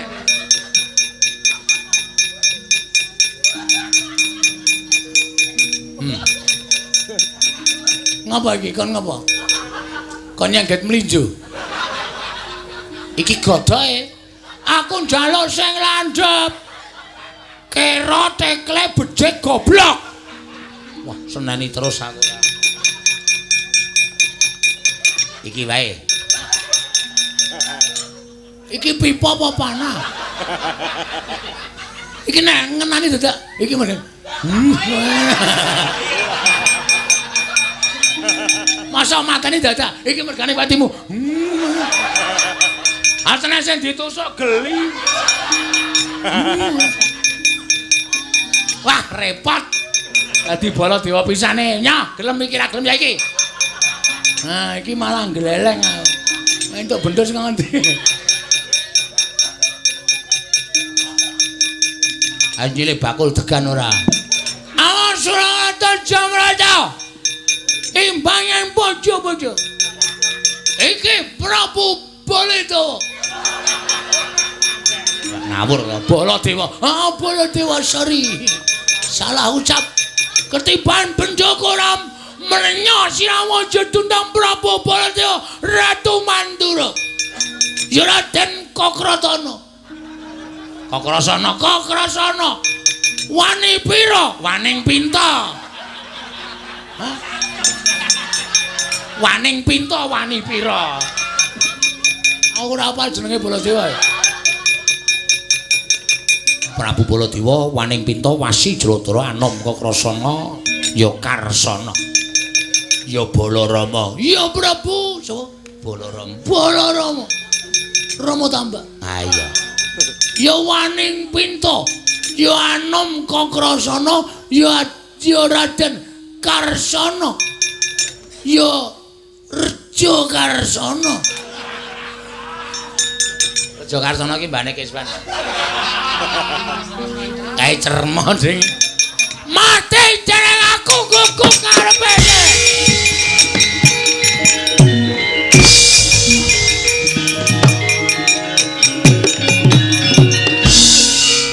Ora cenanangan kok.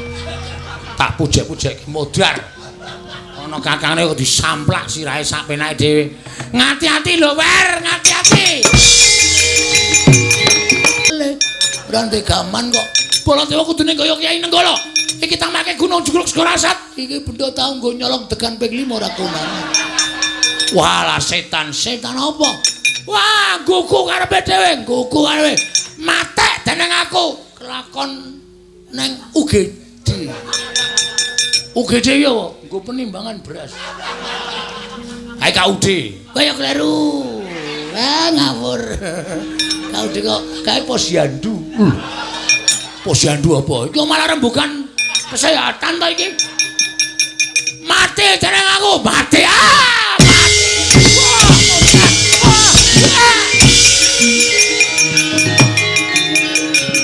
Setyaki.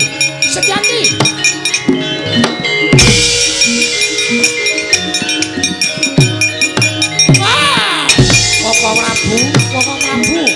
Latur semene Koko Prabu.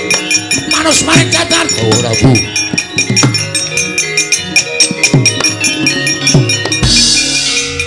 Koko Prabu kula aturi sabar.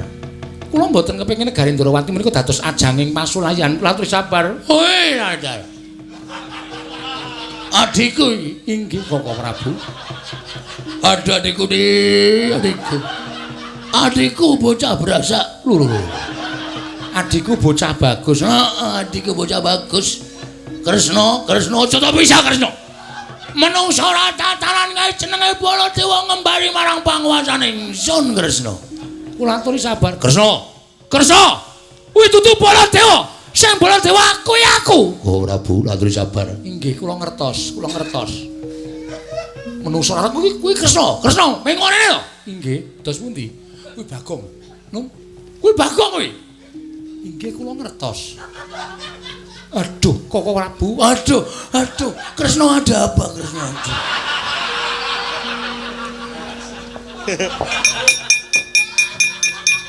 Koko Prabu lenggah prayogi Koko Prabu. Yo.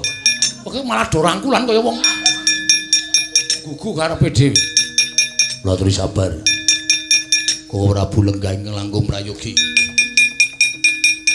Koko Prabu lenggah. Yo.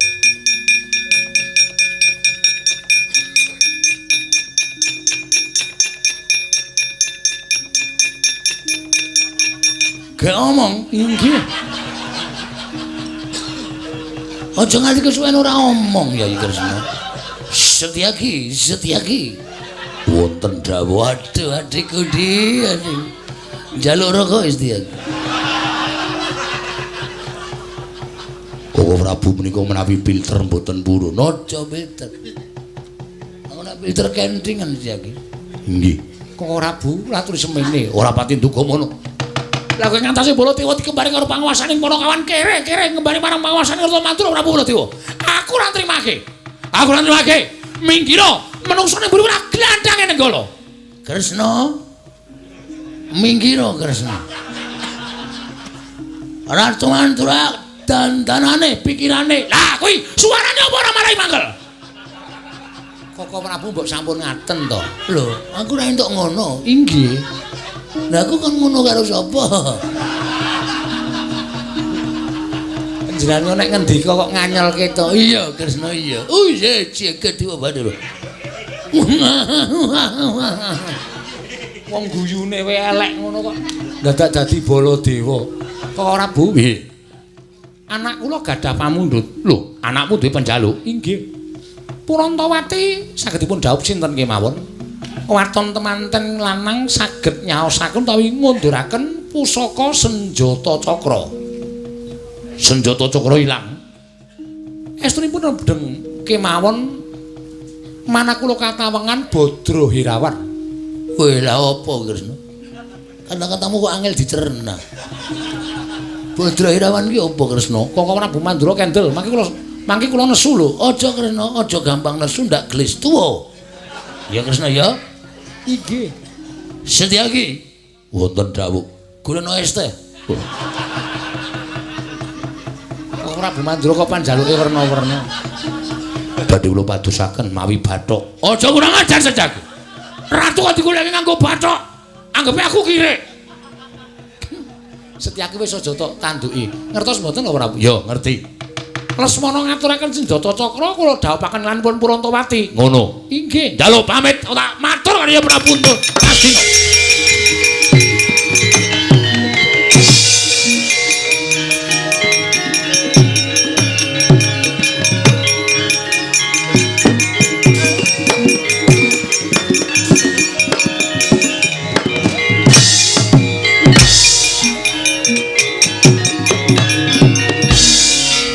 Apa ora kurang ajar kuwi? Nek arep nggok sikile diunsalki karepe piye? Sri Baladewa Narpati. Arep napa meneh? Tuwe Nareswara Kresna. Kalangkung tresnanira marang Adyabanon Jinawi. Kaya Pak Gina.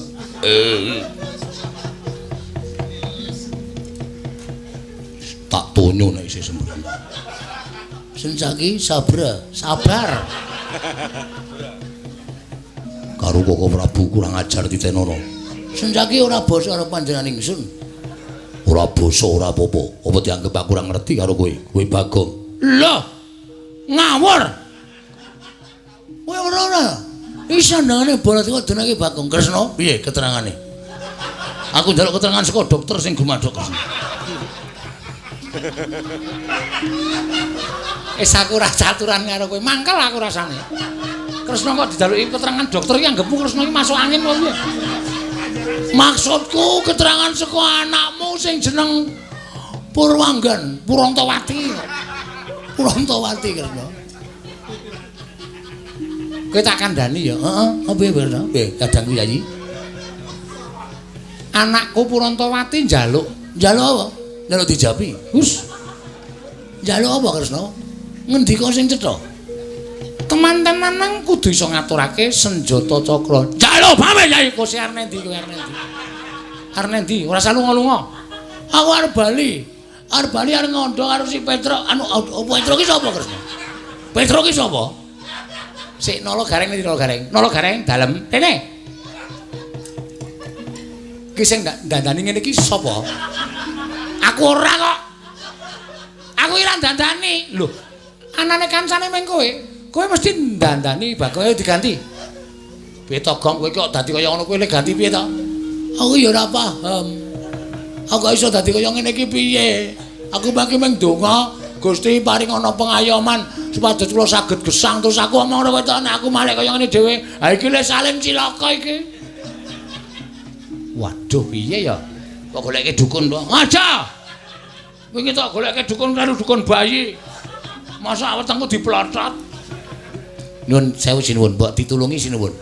Ditulungi piye? Panjenengan Narendra Digdaya to. Bagong niki wangsule kaya wingi ngene. Lho, lah kowe iki dadine piye to? Kula niku mung nyuwun pengayoman kali panguwasaning dewa.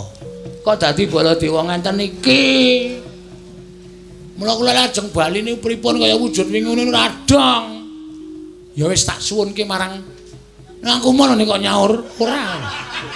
Ora usah nyaur. Arep disuwunke. Engko hitungane utang mah aku. Ora. Tak suwunke ngarsaning dewa muga-muga bali kaya wingune Bagong. Ah ngoten ora malang kerik. Oh nggih. Tansah pamoring sukma sinukmaya. Sinumaya winah ya ing asepi. Oh mandi pandunganing nata Ndrawati cal wujuding nata Mandura Prabu Baladewa.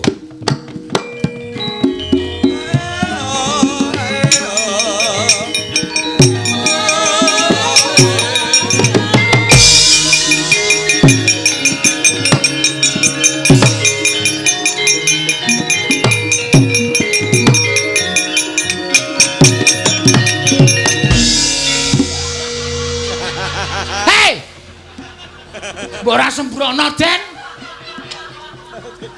Rang. Aku piye ki Rang? Kok dadi malah anyep kabeh awakku. Wis Ndrawati iki sembrono wis ben kapok. Wis ben aku sengit kok. Iki mau wis gawe dolanan kadangku tuwa saiki kapokmu kapan? Wis kono gojakan bali kono. Duncalke ning pawuan kono dibuang. Aku piye Rang iki Rang? Kowe dadi teko ngono kok. Wah Kresna tak curi tenan kowe. Aja. Baleke. Menungsa padake teko Bali yo ngene. Gorene tak cekelek. Wis. Lah iki metu-metu ora sakarepe dhewe.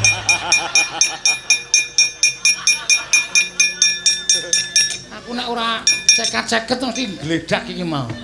Apa kowe wong kurang ajar karo wong tuwa ya ngono kuwi. Petro kon ngaturke Njata Cakra. Njata Cakra. Kon ngaturke tekan kene. Siap. Nek Petrus ngaturke Njata Cakra, Petro dadi mantuku. Oke. Yo. Ya mulai yo. Iya yo.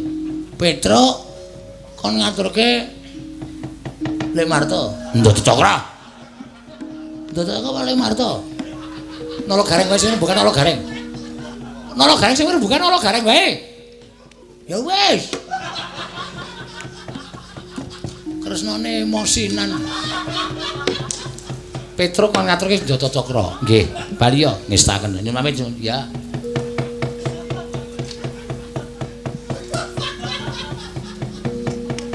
Lho.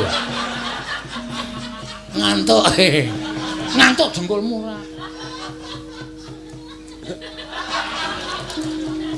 Ponokawan kok macem-macem. Baripun kados pundi? Setyaki ditunggu eneng kene wae. Nek ora ngono ndak malah mengko negara Ndrawati dadi ajangi pasulayan. Kula namung nderek kersa paduka Kanjeng Koko.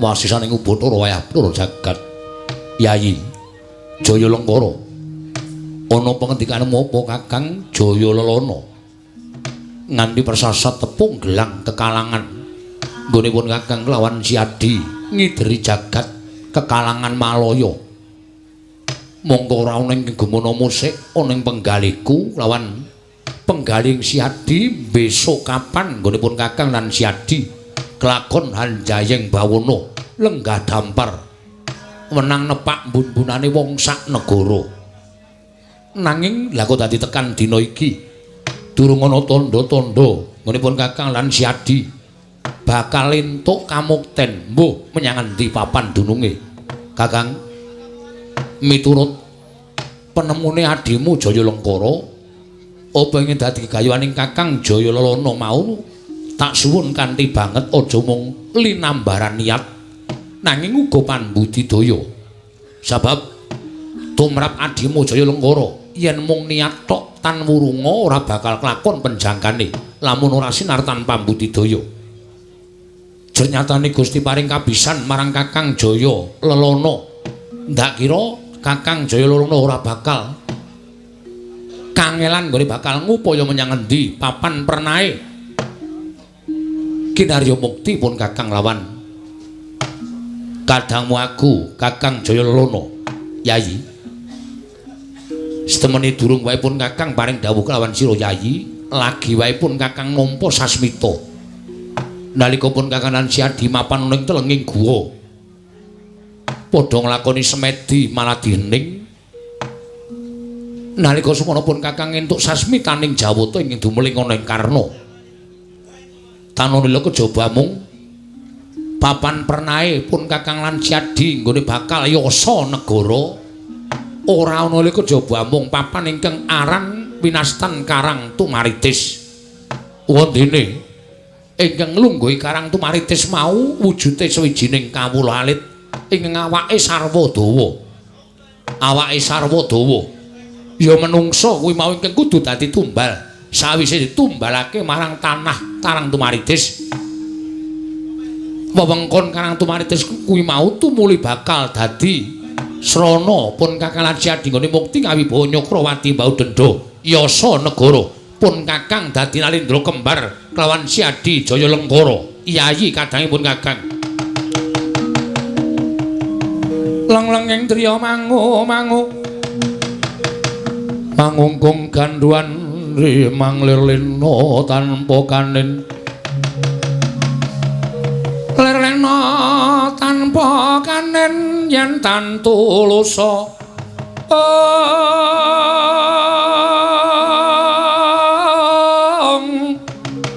yen tan tulusa kamangku sang Dyah Utama nalindra mudha wuwuse angrerepa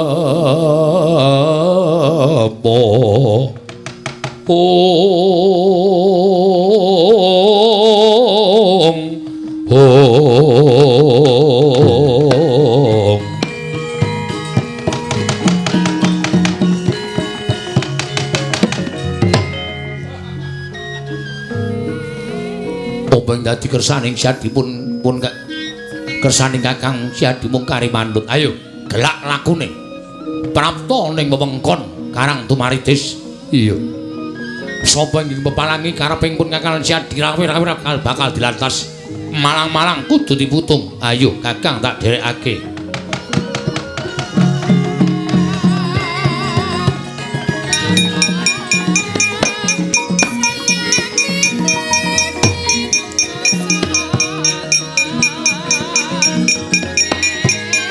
Ning kalang wanakar pandan moncar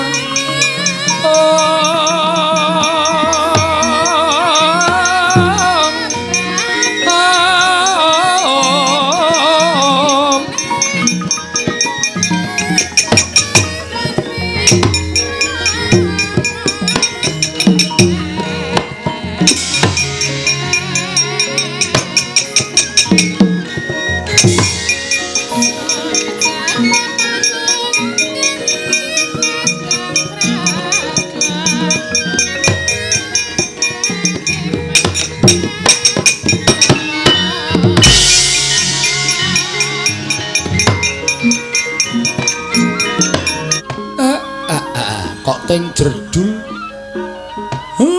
anakku nolo gareng Petruk lan kowe Bagong bekti kula kunjuk Pak iya tak tampa bekti kula mo iya tak tampa Petruk bekti kula Mir iya Bagong tak tampa neng apa ha lah kok dadi janur gunung kadingaren ora tak timbali kok sowan wis Truk matura para madya wusana tak pasrahke karo kowe. Panuntune Bapak. Petruk eneng apa? 1004 Diagung Mangaksami nggih, Pak. Iya. Arep matur apa? Namung badhe nyuwun pangestu dhateng Bapak Semar. Kowe arep duwe gawe apa? Mboten gadah damel. Ning kula gadah niat, Pak.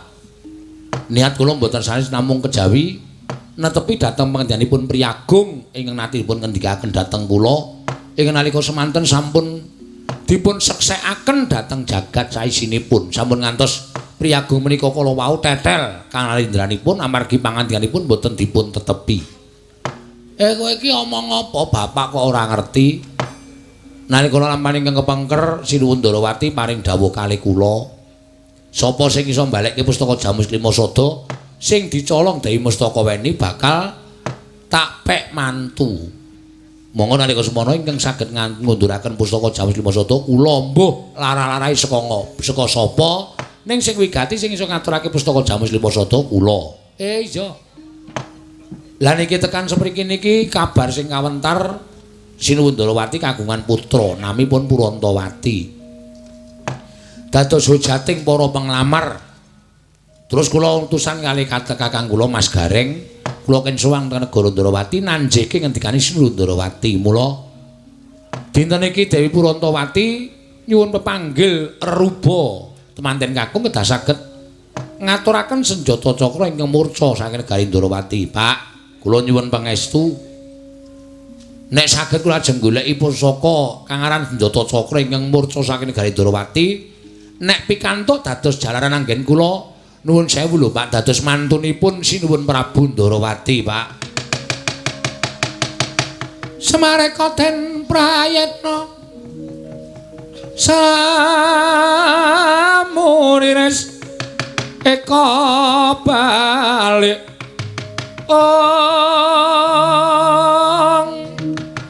titiyani gandayani trisanya purnama sasi gilar-gilaran ing tengah latar milang lintang Bima Sekti blegek-gugek sadulita jroning rasa seneng ning kok atiku duwe rasa kuwatir. Siji, kowe duwe gegayuhan, Petruk. Wong duwe gegayuhan kuwi aja mung kandhek ana ing karep ning tekakno tekad, mergo tekad kuwi pok ing karep. Nek rasamu wis nekat ta, ya wis kuwi bakale kelakon ning kowe kudu ngukur karo kekuatanmu. Sing calon besak utawa calon maratuamu kuwi Nalendra. Dene kuwi ming derajate ngaceplik ming wong loro saudon telu saurupan. Kowe ming batur. Kuwatire atiku nek nganti kowe memirang marang Sinuwun Ndarawati ngembete gawe wirang bapakmu Semar. Mula gegayuhanmu kuwi aku mengestoni ning aku ora iso mbantu apa-apa. Senjata cakra golek ana, nek ketemu bejo kowe, nek ora ketemu rasa duwe tingkah laku sing aneh-aneh. Bali ning omahmu tentrem karo anak bojomu Petruk. Nyuwun pangestu, Pak.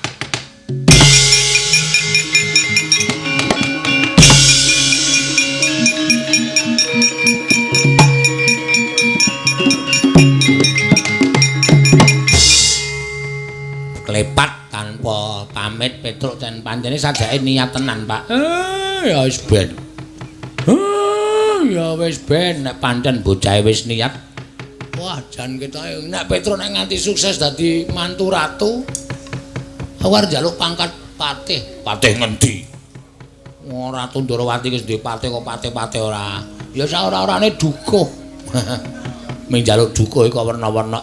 Ayo tole ning negara Ngamarta ndak selak dadi pengantu-antune pepundhenmu Pandhawa. Semareka den prayitna semurires.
ngestoni.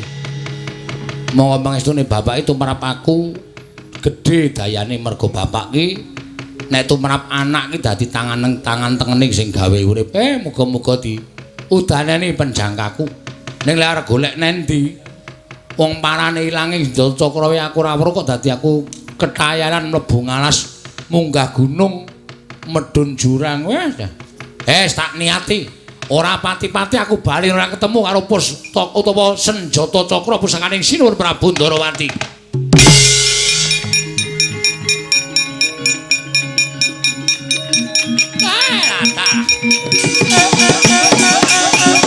Tukulan mriki. Iya.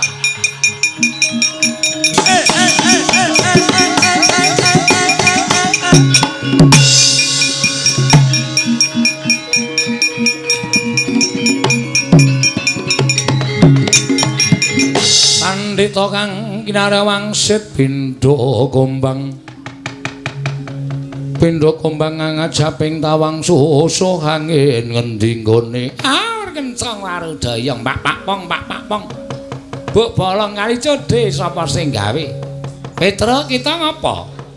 Kekilapan menapa pulun panjenengan menika ngertos mubah musi ing dhateng titah. Dalah ya. Kita kepengin kelakon panjangka kita ngene kepengin dhaup karo Purantawati. Ngerti ya? Aja seneng sik. Ulun Onyang Madyapada kuwi matedhake dawuh timbalaning Wang Pramesti Bathara Guru. Kita yang wajib nampa timbalaning Hyang Pramesti Jagat Girinata. Ngerti ya?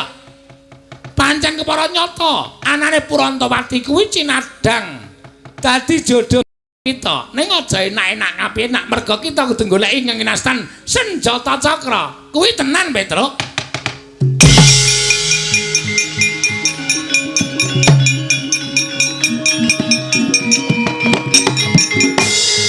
Hah? Upama sampeyan niku dudu wis tak tubruk tak ulang-ulang. Saking seneng kula. Niku tenan Bu Kulun. Iya, tenan aja kuwatir. Lajeng kula anggenipun ngupaya senjata cakra teng pundi? Mlaku bener dalan urut dalan iki aja menggak-menggok, nggih. Nglakonana tapa ngramit tulung marang sak papadaning urip. Paring sandang wong kawutan, paring boga wong kaluwen, paring payung wong kudanan, paring teken wong kalunyon. Nggih. Kita ulun paringi wujuding pusaka, aran wujuding pari suli. Suli bambu. Wes. Sembrono ora. Paringi pari suli kemana suli bambu dengkul kita kuwi. Nggih. Napa anu? Suli Bantul. Utuh. Pripun kersane? Tampan ana pari suli. Kita mlaku kaya dawuh ulun. Oh nggih, ngestaken dawuh. Aja kersen ya Petruk. Monggo ana wong dawuh tulung karenjen kita tulungono. Nggih, ngestaken dawuh. Tampan ana Petruk ngene. Kula trimaringaken Bu Ulun. Kok mangang apa? Kaya ngapa kaya. Kula trimaringaken. Ya Petruk tampan ana.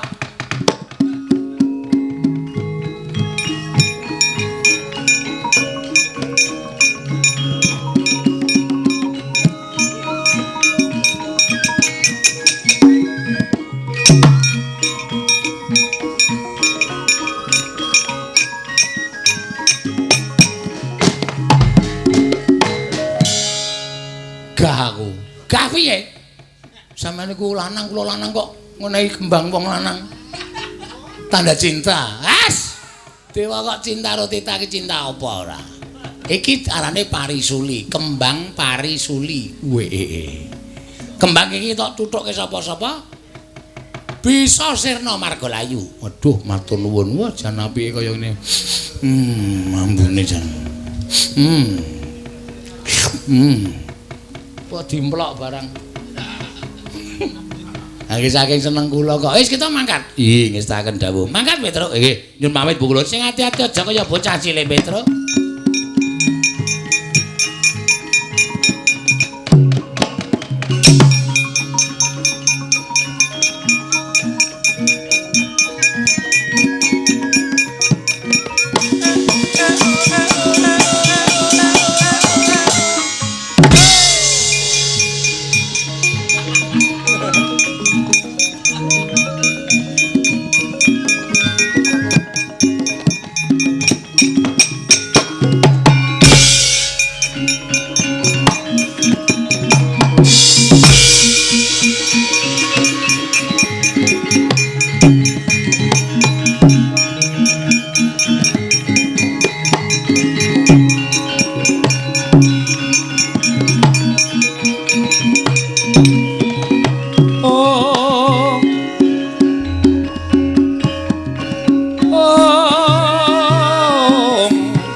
Merano semobang pangaruna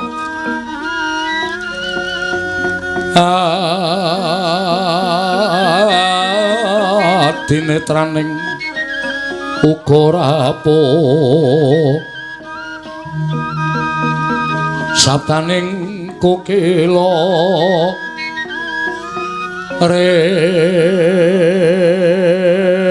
kanekara saketer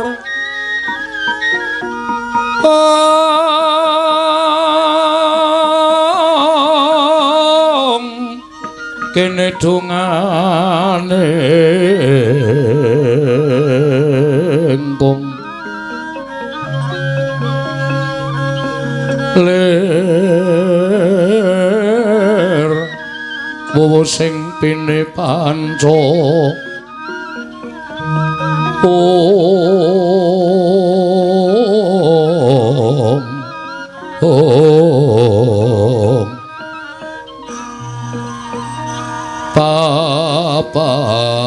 Papatoking hayam wana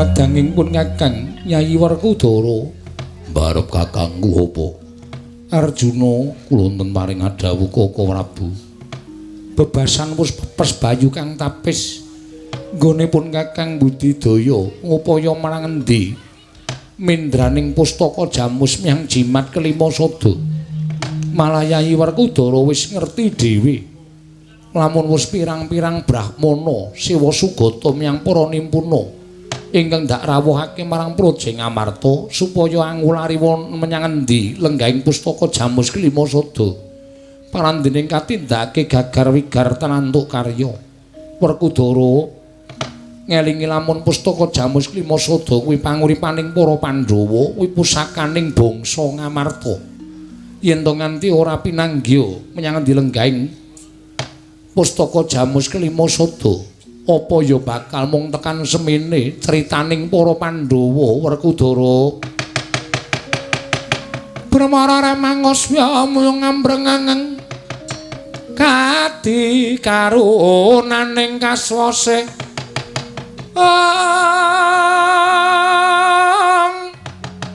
yen anang marga memalat kong dosang kondo Astratmaja Leng-leng lalu mangolati surya mangrang sang wayah ing swaning kelurahan Ologaring mlajar dumlojok tanpa larapan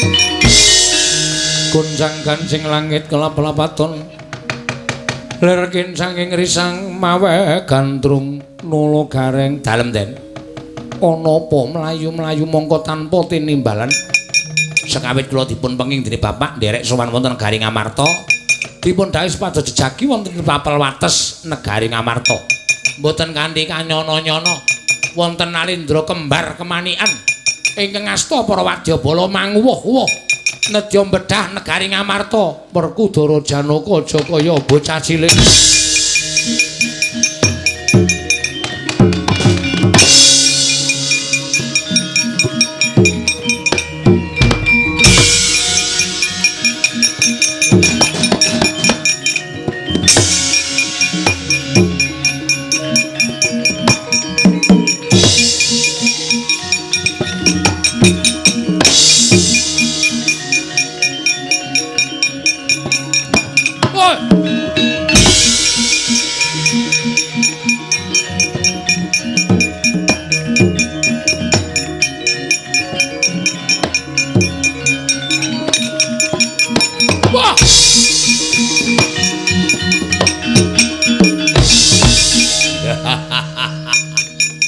Wong bagus sapa?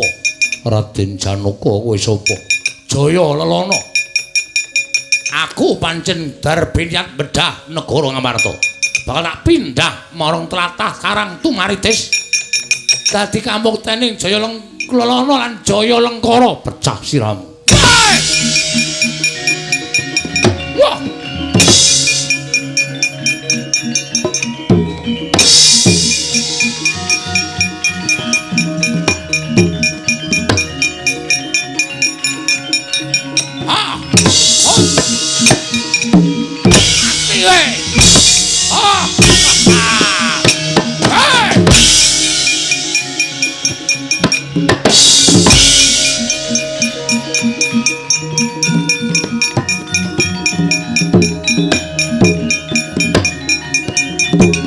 Wah!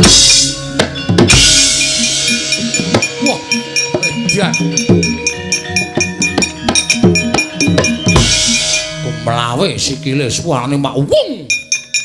Ora endo pecah sirahku. Werkudara kowe sapa? Jaya Lengkara. Ayo bedah Ngamarta legane atiku.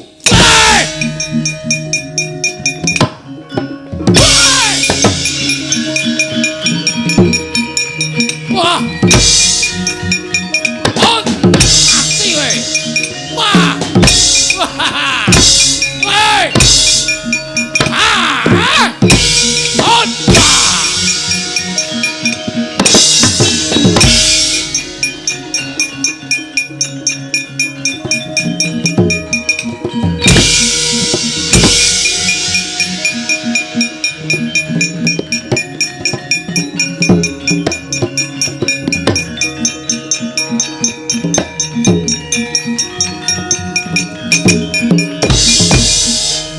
Den.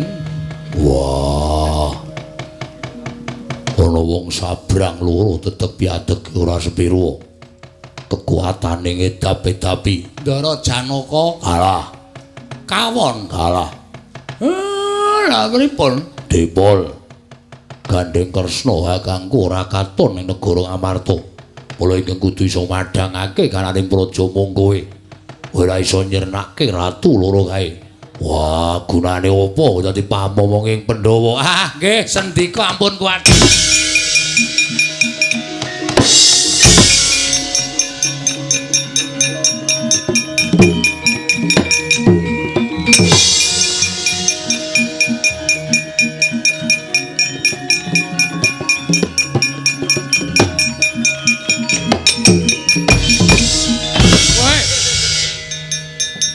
Bapak, kowe iki jare goleki senjata cakra. Duh banget ra entuk-entuk, Pak. Lah terus piye? Sida rabi ora? Wes ora. Tu sabun. Rabi angel syarate nggo ngapa? Lah piye duwe gegayuhan kok ming tekan semono. Lah Bapak kok tindak mriki? Ngamarta geger Petruk. Lho, sebabe ana satriya sabrang loro arep bedah negara Ngamarta arep dadi ratu ning negara Ngamarta. Ngamarta arep dijebol, arep dipindah jarene ning Aldan Karang Tumaritis kuwi nak dusunmu to. Wo. Sing muni ngono sapa, Pak? Ah, satriya loro sabrang. Ah, pecah sirahe parat kowe.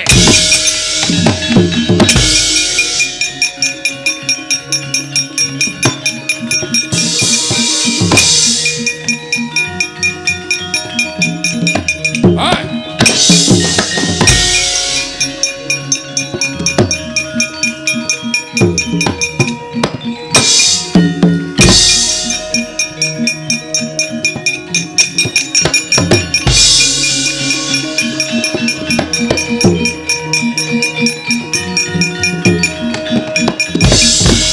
Gunjang ganjing langit kelap-lapaton ler kincanging risa